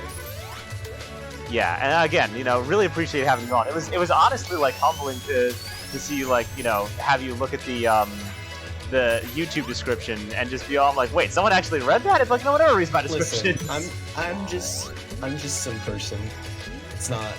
I'm not a celebrity. I made a Sonic soundtrack. Hey, listen, I mean, I feel the same way about myself. I found your stream. I read that. I'm probably never gonna get anything that positive ever again. So I just thought it was really special. And I was no, you know, I mean, like I think you would. You know, because it's like it's honestly only a matter of time. Like, you know, I'm hoping this gets you like some more recognition because, like, you know, like my God, if like people don't know you as much, like they should, because like, you know, it's just you're an amazing composer, really. I was inspired by your work. The thing is, I don't think of myself as like a game composer. I don't think of that as like my main thing, and so I don't intend to do too much of it in the future. And I'm worried that like people aren't gonna like want to cross over and listen to what I make outside of this stuff. So just that whole like that's kind of an issue with like Sonic fans in general, is that a lot of them don't really like exploring things outside of Sonic. Yeah, but I guess I can understand that one. This game is definitely going to do a lot for me in terms of like, you know, when I do put out my album, there will probably, hopefully, be people who listen to it as a result of me making this soundtrack. And I do like that it's going to do that for me, but at the same time, I make my music for me more than I make it for anyone else. You know, and I think you have to do that, whether it's music videos, like whatever you do creation-wise. It's like you kind of just, you know, you need to do it for yourself, because like if you're not doing it for yourself, you're just doing it for views and content, then it's going to be obvious there's no passion behind it, you know? Yeah, and so with the soundtrack, I did my own thing. I did the thing that I wanted to do, and I had a lot of fun making it. And you know, it's really just a lightning in a bottle type thing. Because I've tried to work on more since this game, and it's not the same amount of like fun. You know, even Stardrop's other projects that he's been doing, it's been, you know, not quite the same, because it's just really I made this whole soundtrack pretty much, and so I think it's even more impressive that there's like so much originality to like the entire soundtrack. Like I mean, to write a couple of original themes, which like I plan on doing for my upcoming game, Sonic Elements, but it's like to write a completely original track with like almost no hints of like even remix stuff. It's like, I mean, absolutely incredible. Yeah, because it's more fun. It's what I wanted to do, and so if that brings people towards my other stuff, then that's cool. Because really, no matter what you're hearing from me, I usually have fun making it. and Yeah, for I sure. enjoyed making it, and I'm proud of it, and I did something unique that I've never done before. Every single song in the soundtrack was like a challenge for me, or me stepping outside of my comfort zone, or not doing something that I've never done before. And so, my future music with, my albums that I plan on putting out, even my demo tape that I put out before I even worked on the soundtrack, that's all like it comes from the same place. And so I hope if people do see that, then that's going to be really cool, and I really appreciate that. But if it doesn't happen, and I continue just making music for me, and it's its own separate thing, then Well, that's gonna be cool too. well, That's yeah, fair. That's and I mean, like, absolutely, like, let me know when your new stuff is released. I will absolutely, give you a shout out, do what I can, because, like, I mean, the world I needs. can I'll post this in the Twitch chat. By all means, So yeah, feel free to, because the world needs to hear more of your stuff. Because I mean, I think. it's a visual thing. If my mouse will work, give me Oh, one for sure, for moment. sure. Also, I Last paused. night. Oh, sorry, real quick. I paused right here because I don't know if you guys noticed, like, the reference to, like, the prototype Spring Yard Sonic 1 loop, and also, like, the sort of prototype Sonic 1 character, which I think was eventually, like, scrapped as Feel the Rabbit, which eventually became Rystar, but, like, that's, like, the frame I'm paused on right now. But, like, Mm-hmm. like, just, in addition to, like, the There's composition actually here. there's more Feel the Rabbit in this stage beyond. Yeah, this yeah, stage. I It's noticed a that. very rare Like, chance. When the boss spawns, there's a very rare chance that Feel the Rabbit will like pop out really? of one of the bushes. Yeah. It's like a 10% chance. I think I did the super bounce, like, but like only slightly there. Okay, I'm gonna look for that. Let's hope we actually get that on stream, because I didn't know that could happen. Yeah. I'll show you one more Easter egg. There's a lot in this game, and I failed to show you most of them. Yeah, no, it's like maybe we can go back after and look at some of them if we have time. Sure. You could put on a high soundtrack, and I can show you some of them. Yeah, sounds good. So here is the there was sounds outside my room. It was the what? Never. I heard something. But anyways, this is the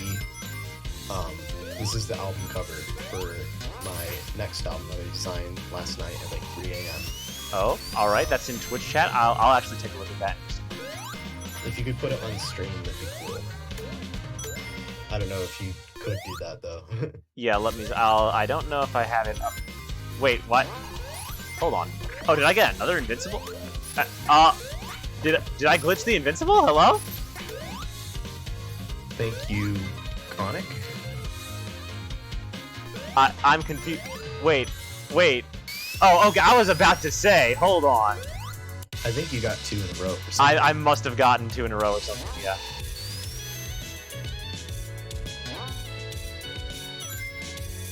Oh, we are in fact zooming. Chronic the Gamer says it looks nice, by the way. Thank you. Yes, we'll try to. I designed it based on some pictures that I've taken in the past 7 years. Okay, wait, we gotta look here. Wait, which bush does he pop out of? I think it's whenever he comes down after you shake him out of that little. Oh, really? Okay. Bush. So I'm looking. Oh, here you you go. go.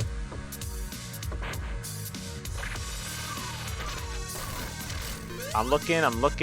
I didn't see him. Well, like I said, it's a rare chance. Yeah. I'm gonna look for that and see if I can actually capture it later. Hey, why are you throwing a tantrum, man? You know you're gonna get beat. He's stomping his foot like, we want Gummy Bear, angry.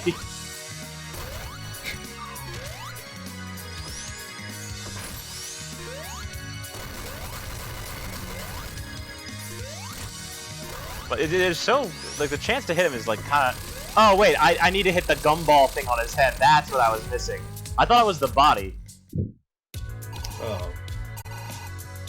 I keep messing that up.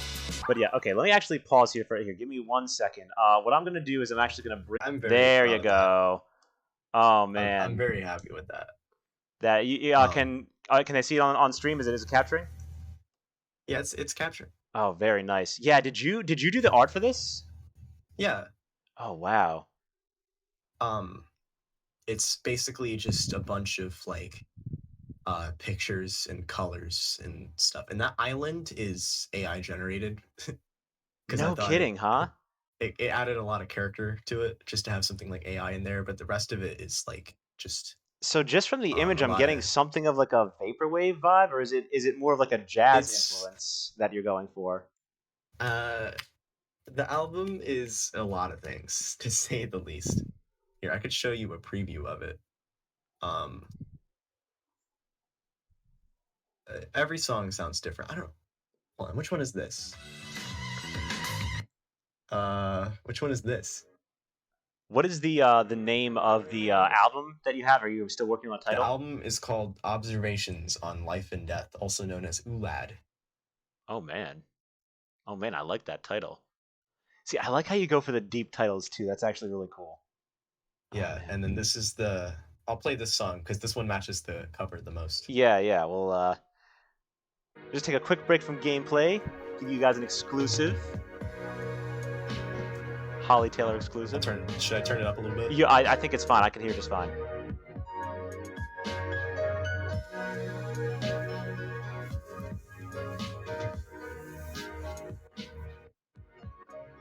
You can go up a little more. Yeah.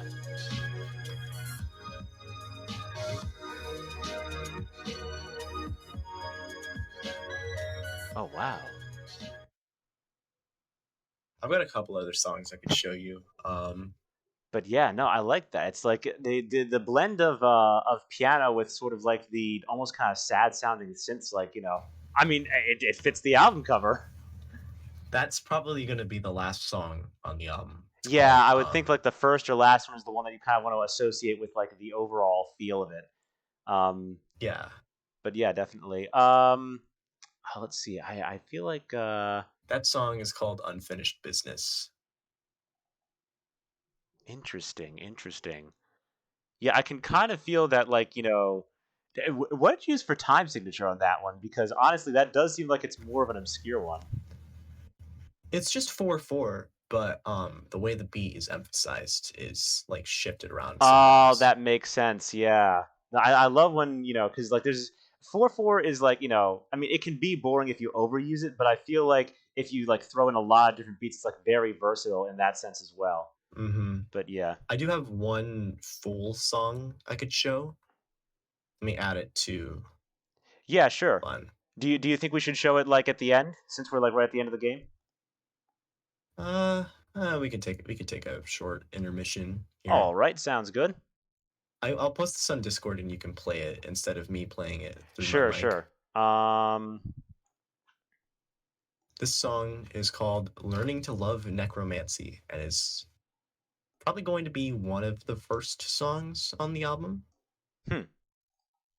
It's a finished full song. All right. Yeah, so I might have to turn down the volume. Let me see what. Okay. Oop. Oop. No, it's playing. Okay.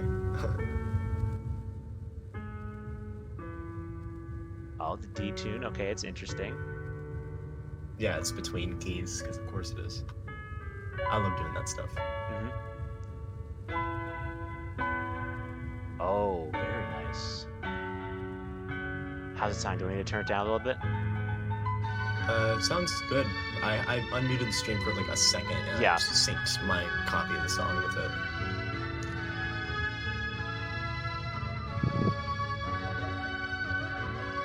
Hollie Taylor exclusive, my friends, right here on the Lightning Thunderbolt channel. Just see what it turns into. Piano to like some synths. Okay. Oh, there's the bass.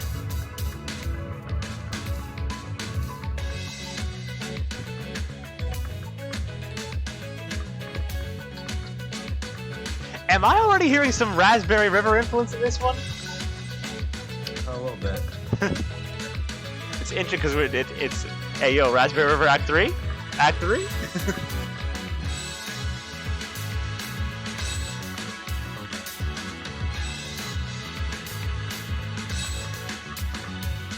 Yo, I love the dissonance between like the ambient sounds of like the synths and then like the bass just kind of going nuts in the background.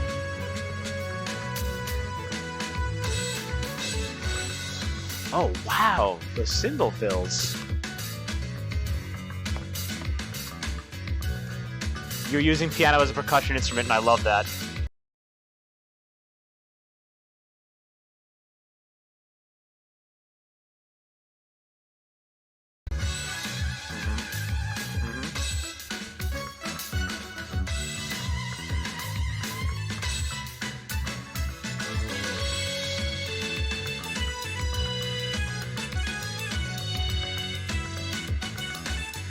Up, there's the ride cymbal.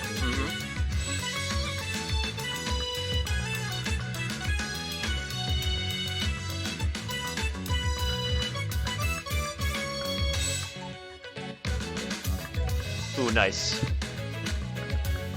Very nice bringing it right there.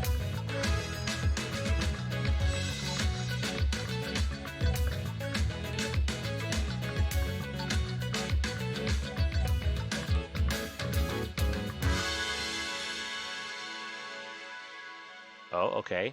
Wait, there's still some more. Oh.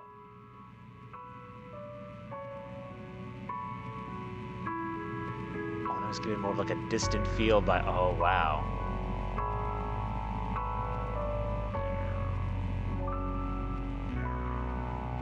You know, I just finished listening to the song Crumbling Castle that you sent, and I can kind of see the ending here being a little bit influenced by that with what they did, because they changed up like the BPM.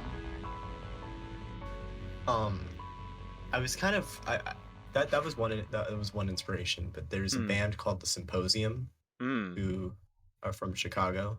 They do like sort of Strokes-ish indie rock. It's actually very reminiscent of the Strokes. But they always do this thing where they put like an unfinished or like slightly like different version of the song at the end. Like they fade it in the same way I did it. Yeah. And so I just thought that was cool, and I wanted to do that. But yeah, that was Learning to Love Necromancy off my work in progress album, Observations on Life and Death.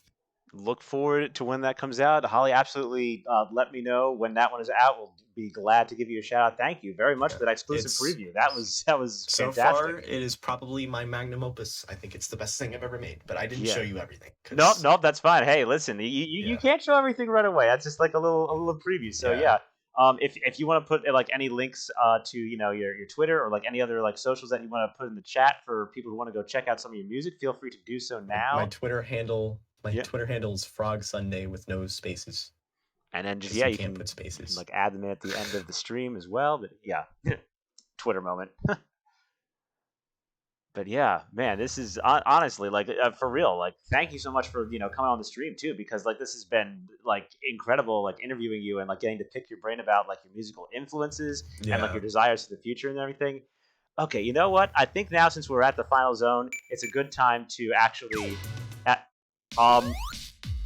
Hello? What? Because my brother gets home here in like. I don't know what happened. I'm stuck. I paused the game and now I'm back here. Oh, that sucks. Just restart. It takes you to the checkpoint. You just have to replay the boss. Oof. But anyway. I didn't know about that. Sorry. Nope, that's true. I honestly didn't notice that one. Oh man, now he cheesed me out of my super form. Man, come on, man. Anyway, so I guess I should ask you, since we're approaching the final zone now, what, you know what, I'm gonna wait to ask you this question until after we actually beat the boss, because... I'm running low on time, so... Oh, well... You can just go...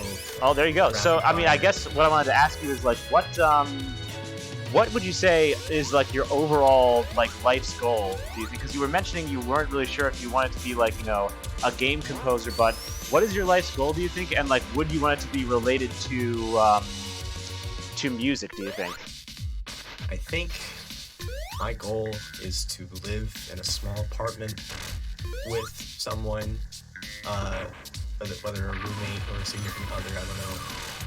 But to just live in a small apartment and live a humble life, working a minimum wage job, and mostly unhappy. That's my goal.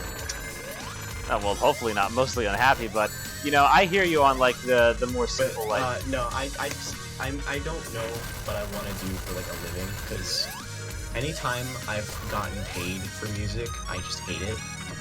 So I always want music to be more of like a hobby or a passion thing that I'm not, taking too seriously, because it stops being fun. You know, that makes sense. So Conic was like, lightning, why are you breaking the game? I'm sorry, Conic, I'm not trying to. I want to be able to do music in a good amount of time, non-stop, every day. But I want it to be on my own terms and doing the things that I want to do. And maybe some people listen, but I don't want to be like, a successful musician that's like renowned or anything like that. But yeah, it's just game composing. Like I said, this was like a lightning in the bottle type thing. It's not normally something that I'm so passionate about. Because when it comes to video game music, I listen to it in the game, and I don't really listen to it outside of the games for the most part. There's a couple exceptions. I love the Super Meat Boy soundtrack. I listen to it like it's an album. It's fantastic. There's other soundtracks like that, especially in indie games, and Sonic has consistently had some of the best music in any video game. But for the most part, I don't think of it as more than that. It's not, because it's so tied to the game, and it's so made for that experience that I'm not getting the whole experience just listening to music from a video game. Yeah. I used to be that person, but there's so much music in the world out there that I missed out on as a result. So it's been a lot of exploring music and doing listening to all these things that I never thought I would listen to. And so when it comes to what I compose, it's the same way.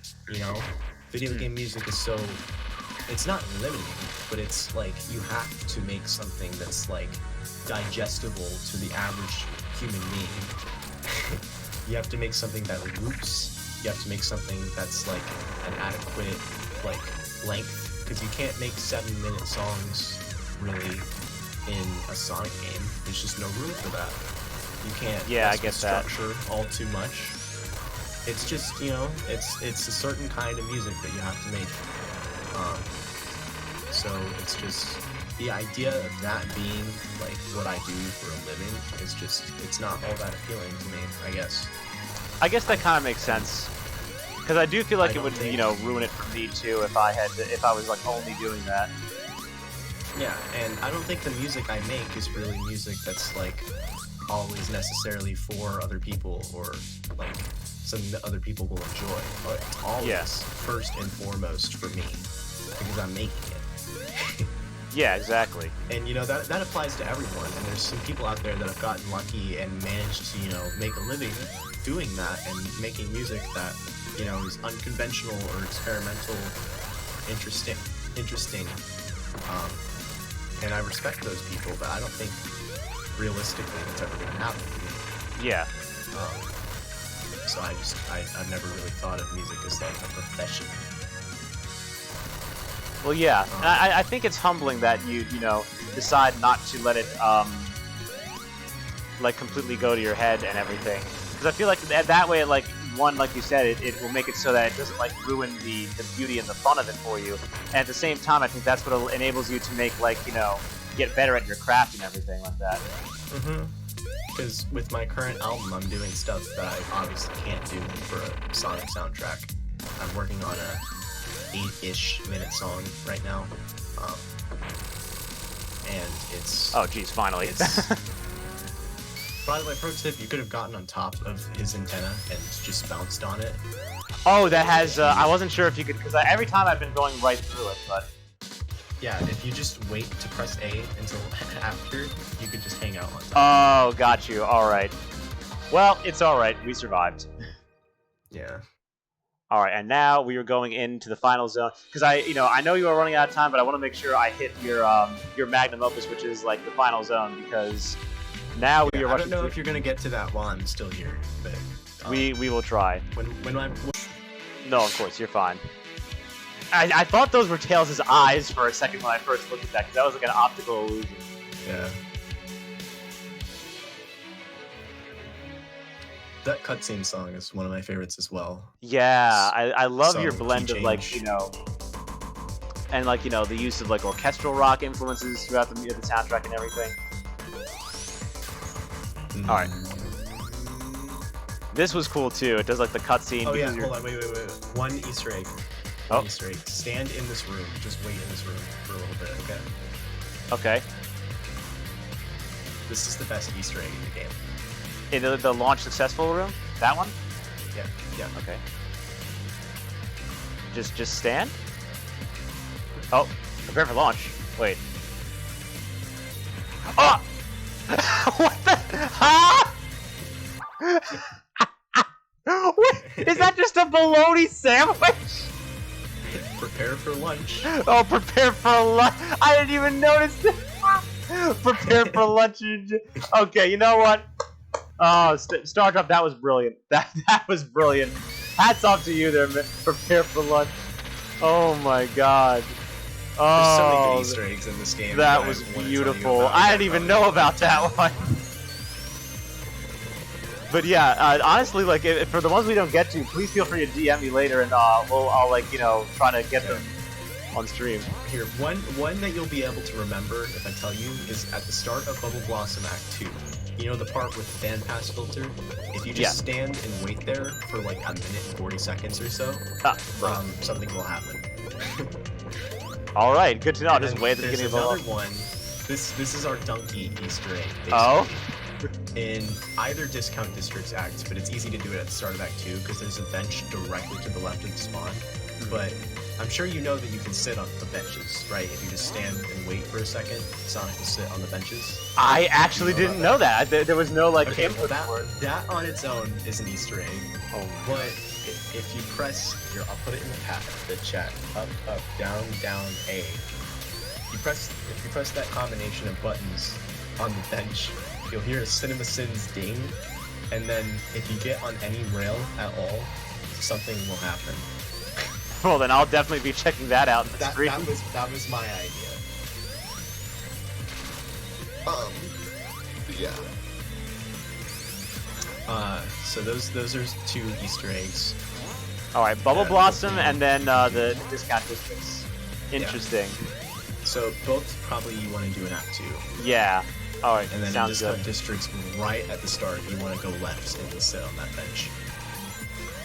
Got you. You just have to Okay. stand idle in front of a bench and then do that button combination. All right. Good. Up, down, down. A. You said correct. Yeah, I put it in the chat just in case. All right. Sounds good. I will actually feature the high soundtrack on that one as well, like you had recommended. Okay. But let's see. I like how these fans, because I didn't get to play Spark 1, so I forgot they were a reference to Spark 1, which is cool. And I love how they speed you up. I'm assuming you watched the video that one guy made, the Fallen in the Star, the Sonic and the Fallen Star Makes Me Smile video. Yeah, that one. I was actually going to talk to you about that one, because like, Brickery Box. Yeah, I think he when covered I got that video PO6 in too. my subscriptions. I like freaked out. Yeah, that was and then crazy. especially because he liked the soundtrack, which was really cool. Yeah, it was not only that. I think it was like I think Brickery Box is his name, and then it was that. Yeah, something like that. It was that, and then I think Channel Pup had also covered that briefly. Yeah. I'm not subscribed to Channel Pup, but it was still really cool because like I knew him. I keep And he forgetting did this this guy like, has a really weird awkward little bit where like he has his avatar dancing to the special stage song. Yeah, It's yeah. really funny to me. Because I was talking to my friend John like 8 months ago, before like the soundtrack was like a third of the way done, and I showed him Tropical Cracks Act 1, and he was like, "This is fantastic," and if you end up in like an Ant Dude video or something, all I can do is just imagine like the awkward YouTuber dancing bit, and I was like, Yep. "Why won't you do that? It will happen. I guarantee it." Yep. And so when the channel pup video got uploaded, I immediately went and messaged him and was like, "There you go, awkward YouTuber dancing bit. It wasn't to the right song, but still." Bruh. Alright, cool. This ball sometimes. Alright, no, we're near the end. We're near the end. We might make it. We might make it. We're at 3 o'clock. Act 2 here because just the fact that it hits you right away and Sonic just jumps right in. Beautiful. A lot of Egg Gate 2 vibes. Egg Gate from Modern Sonic in this one. Nice. Hang on, there's a way to get up there. I know there is. It's actually one of my least favorite songs on the soundtrack. I don't know what it is about it. It's just... No kidding, huh? I'm not super... Ow. I wish there were things I'd done differently. It's okay. I think overall I'm very happy with the result. There were a couple people that were like, being rude about it and here and there. I told you about a couple of them. Yeah, I think so. One guy who commented on, I don't remember what it was. It might have been the trailer, or it might have been someone else's gameplay video. But I found his comment, and it said like, the soundtrack is mediocre at best. It's just random notes. And I replied to it, and I said, agreed. And I forgot about it. I had no memory of doing that. But then I get a message. Bruh, are you kidding? Like, this guy literally waited and sniped me. That is ridiculous. Dude, Eggman needs to pay that guy extra. Yep. Yeah, like 2 days ago or so, I got a deep. Sorry for calling the soundtrack mediocre or something like that. It's like, as a musician, I replayed the game and I was very, I came around on it or something like that. Oh, and huh. I was like, I have no memory of you saying that, but I appreciate the PM anyways. And then I started searching every single like Fallen Star video and sorting my newest and then going down like a month and seeing like if there was any like, because I just did not remember this. And I got that comment. And I saw that I replied to it with agreed. And it was like an out-of-body experience. It was like, I have no memory of doing this. I have no memory of this comment. It's not like me to reply to negative comments, so I don't know what. Yeah, you know, it's like we all like. There's criticism, and then there's just people being negative for the sake of being negative and stuff. Yeah, it's like.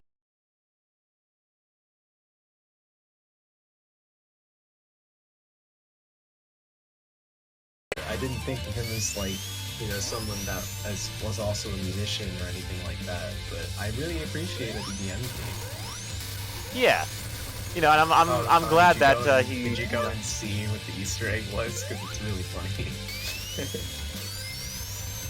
Wait, was there one here I missed? No, in Discount Act 2. Oh, okay. Yeah, I hope we get to that one too. Actually.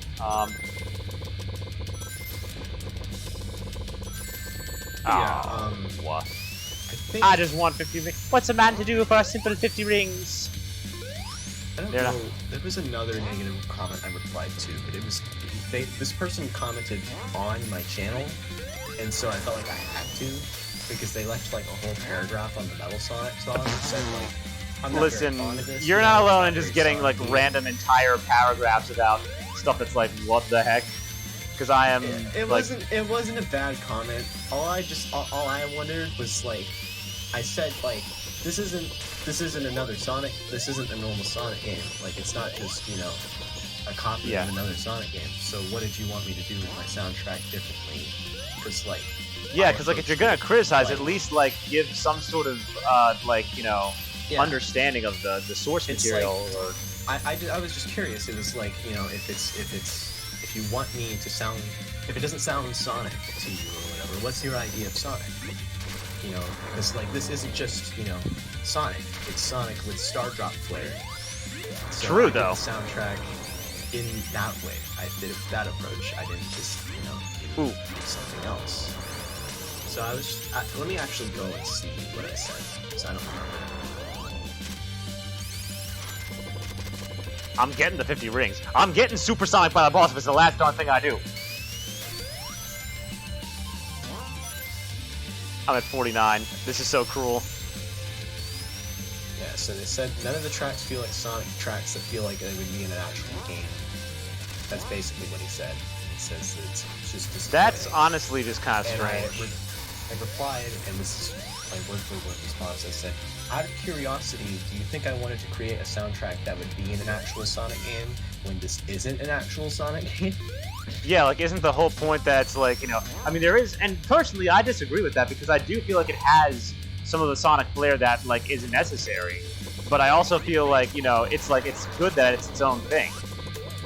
I don't mind that he, like, thinks my soundtrack is... Let me go back to that comment, which I already like, basically. In his words, unmemorable...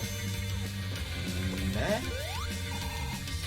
Oh, that's it. He He put said some a lot rings of in. negative things, and it's just like, it's fine that you feel that way, but I don't know why you went and commented on my video.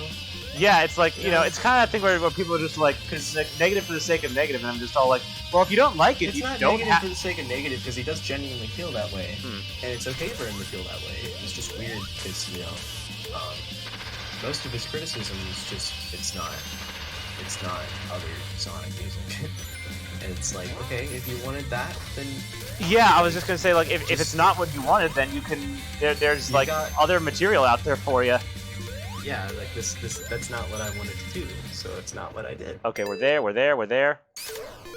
Oh, we got plenty of rang now. If you were What? there, beware. So what happens? Wait. Oh, he can even capture supersonic. I mean, he does it in Unleashed, so. Well, yeah, because like I knew this cutscene was like a reference to that. So how many rings do I lose here? Am I still constantly losing them, or like? You were at 37. When you Yeah, went let to me the see. cutscene. Okay. Oh, nice! It saves them. Thank you, Stardrop. I appreciate that. Now the question is, can he still do the big arm honestly- thing and grab me? I love giving the benefit of the doubt, but I really thought that it would continue counting the down. Like, I know Stardrop really does care about making his games accessible and stuff, but Yeah. I genuinely thought there's no way that this doesn't just count down still. Yeah. Thank you, Stardrop, for proving me wrong. Indeed. All right. I'm running out of rang. Do it now. Yeah. Wait to the last possible second. Ow. All right. Gonna bop him. He's gonna punch me. I jump. I think keeping it to one ring is probably a bad idea, because if he does punch you away, Yeah, because then. Oh no. you're not getting the ring back. Oh wait. Oh okay. Cool. No. We're fine. Drains a couple of them. And if you have 5 or less rings, it doesn't take any. All right. We cheesed most of it with supersonic. Okay. We're there. True final boss. It's time. We're there. We did it. All right. I have nothing else to say on the song that I haven't said. We're just gonna let it speak. speak for itself. Yeah. Oh, they changed his cutscene. He changed the cutscene up a little bit. I think it was a faster grab. Also, there were only 6 Chaos Emeralds with the blue one changing to purple in the original, so I wonder if he fixed that too.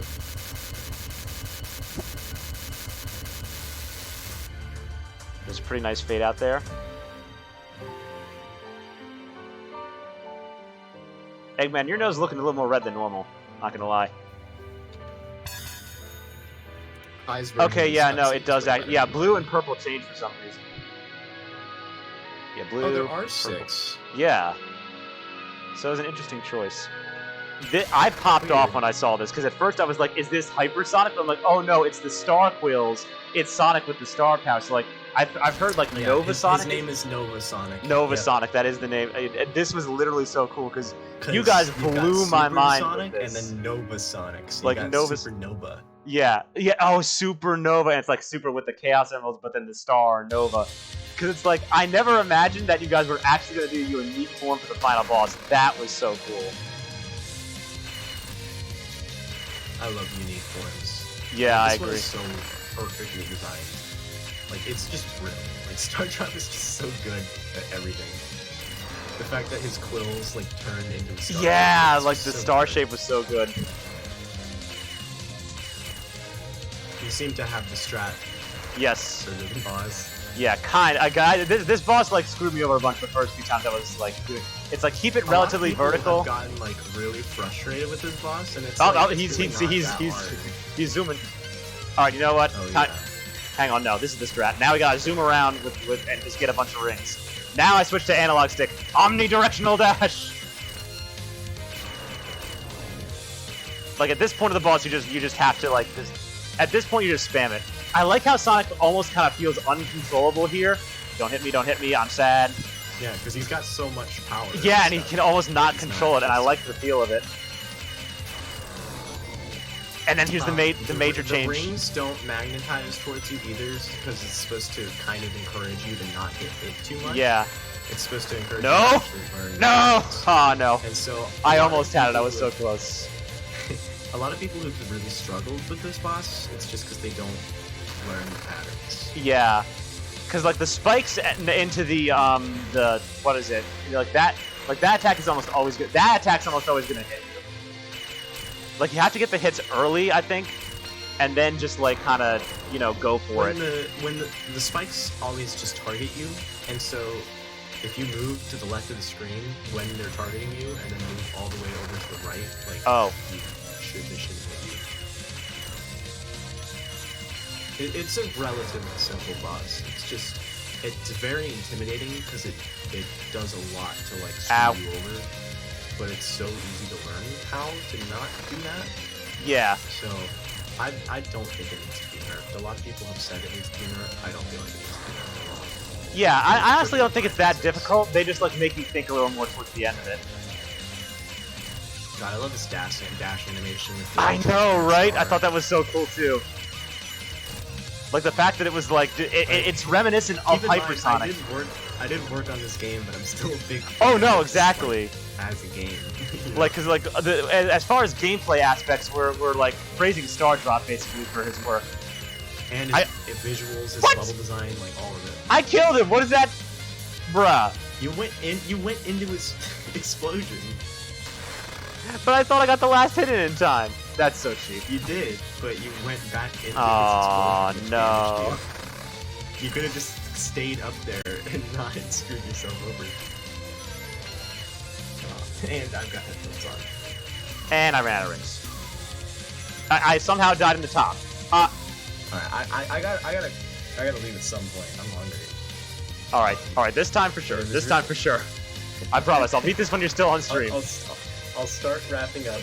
Yeah. It was really nice reading your review.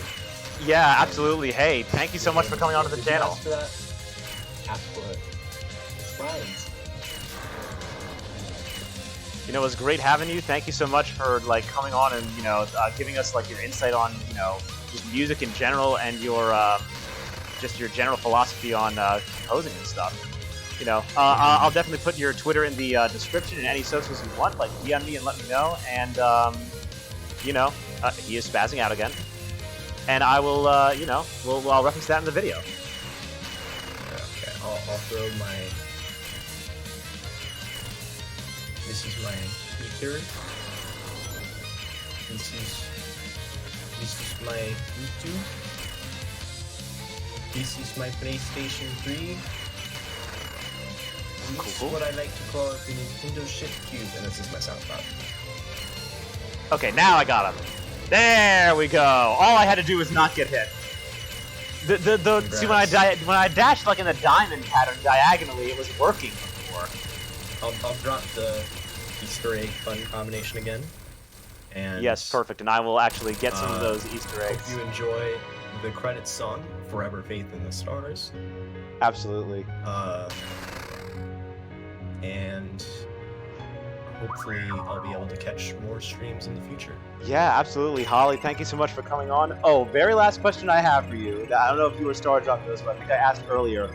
The art at the end, when you get in the gallery, the very last thing you see with the concept art. I think you did ask about the Angry Beavers thing. Yeah, like was it? I forget if it was, but I think I asked you. I'm not sure if I asked you on stream, but yeah, I was like, is it an Angry Beavers reference? Because Sonic and Tails sitting on the bench was actually like that was pretty funny. That they that art style was sort of referenced there, because I'm pretty sure that's what it was. I think that's just Wayne's art style. I don't think it's anything in particular. Well, I mean, I love the fact that it looks like that, even if it wasn't like particularly reference to that. So anyway, it's like that era of cartoon art. But anyways, yeah.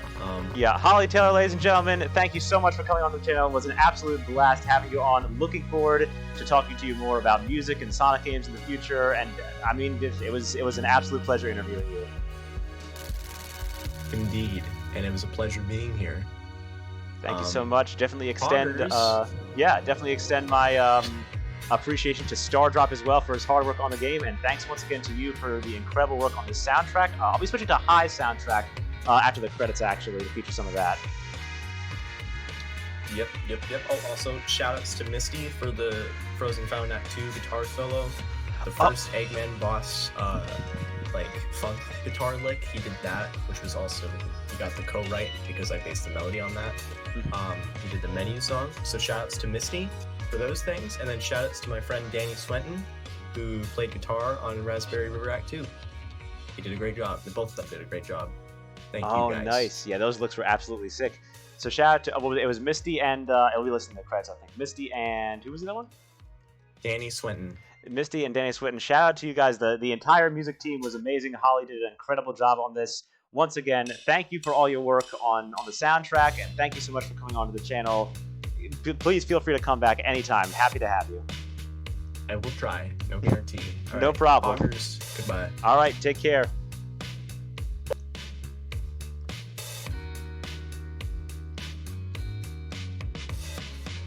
Hollie Taylor, ladies and gentlemen. And with that, we're going to show off some of the Easter eggs. Ready for launch, ready for lunch. I never even knew that was in there. That's so cool. But yeah, here are the credits. My God, absolutely incredible team. Hope you all have been enjoying this stream.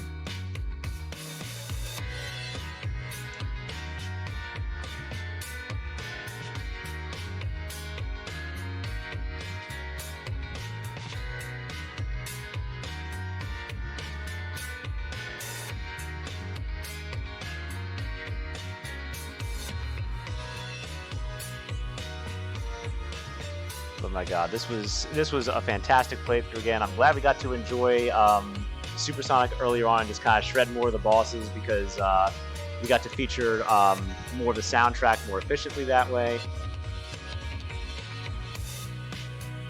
But for real, shoutouts to everyone who worked on this game. Y'all are absolute legends.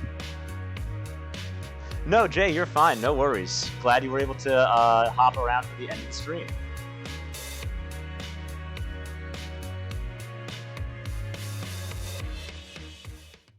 All right, and then since we got the true ending, we get the unlockables. And we get level select. I think we get time attack as well. Gallery, yes, of course.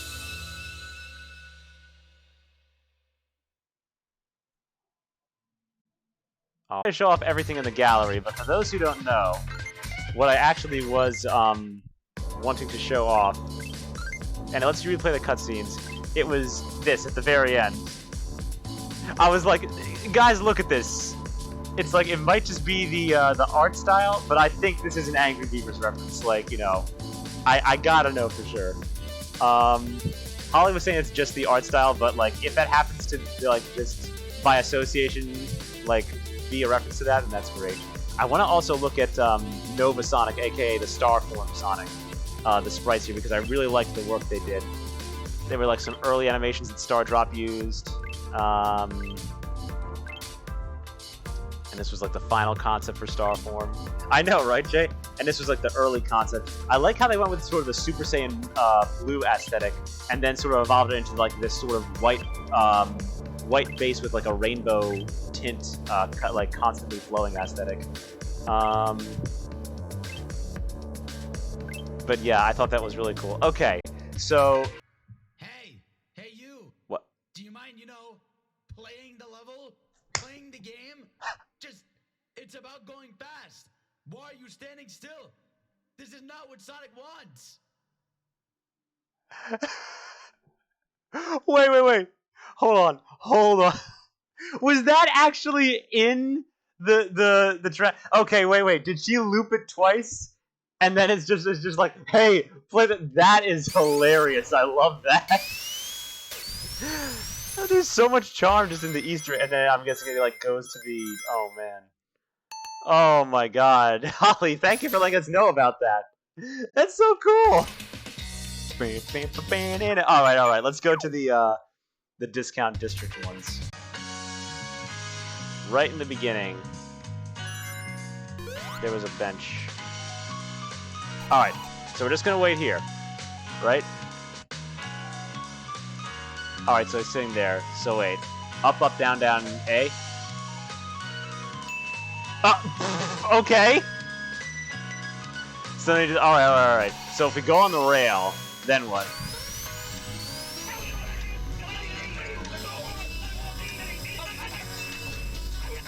What?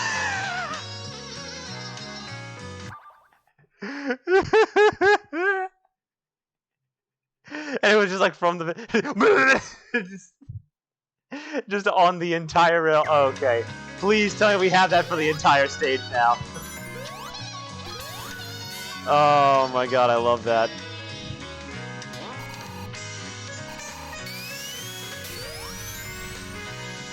Oh, that's meh. Wait.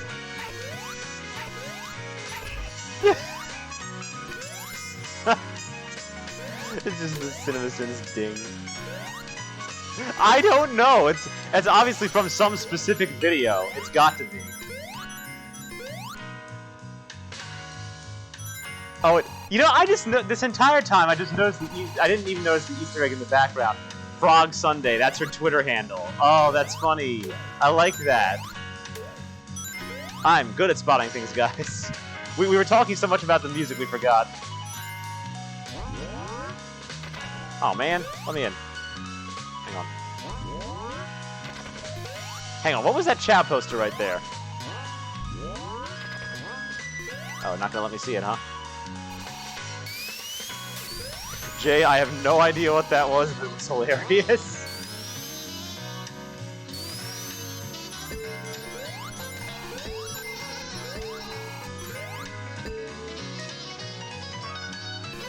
Hang on, there's more rails coming up. There's literally so much charm and hilarity in this game. It's charming, it's bombastic, it's wacky. There's so much to appreciate. Oh, Chow and Space poster? Alright, cool. Alright, here's the section with the... I honestly keep forgetting, like, what the platforms are here. Okay, there it is.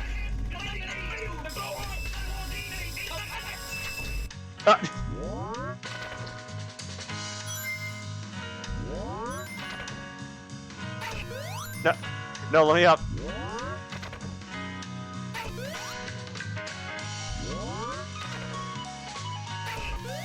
Alright.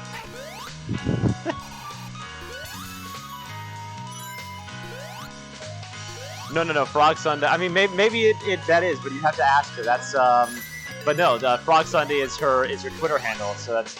Hang on. What does Supersonic look like when he's chilling? Oh, maybe he doesn't have the idle animations.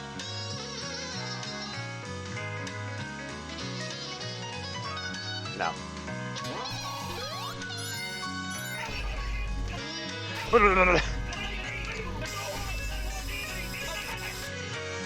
It sounded like a reference to, like, I don't know, Undertale or something. Like, honestly, I don't know.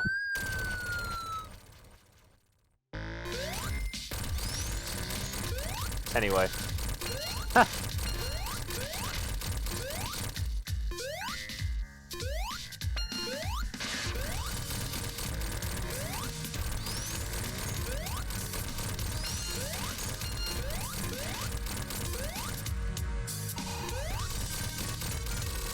Okay, he has been sufficiently creditified.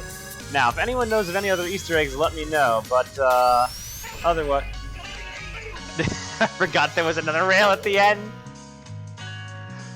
Oh my God. That's gonna do it for the stream. Hope you all enjoyed. This is Lightning Thunderbolt signing off. Thank you all for watching, and until next time, as always, keep on staying way past cool.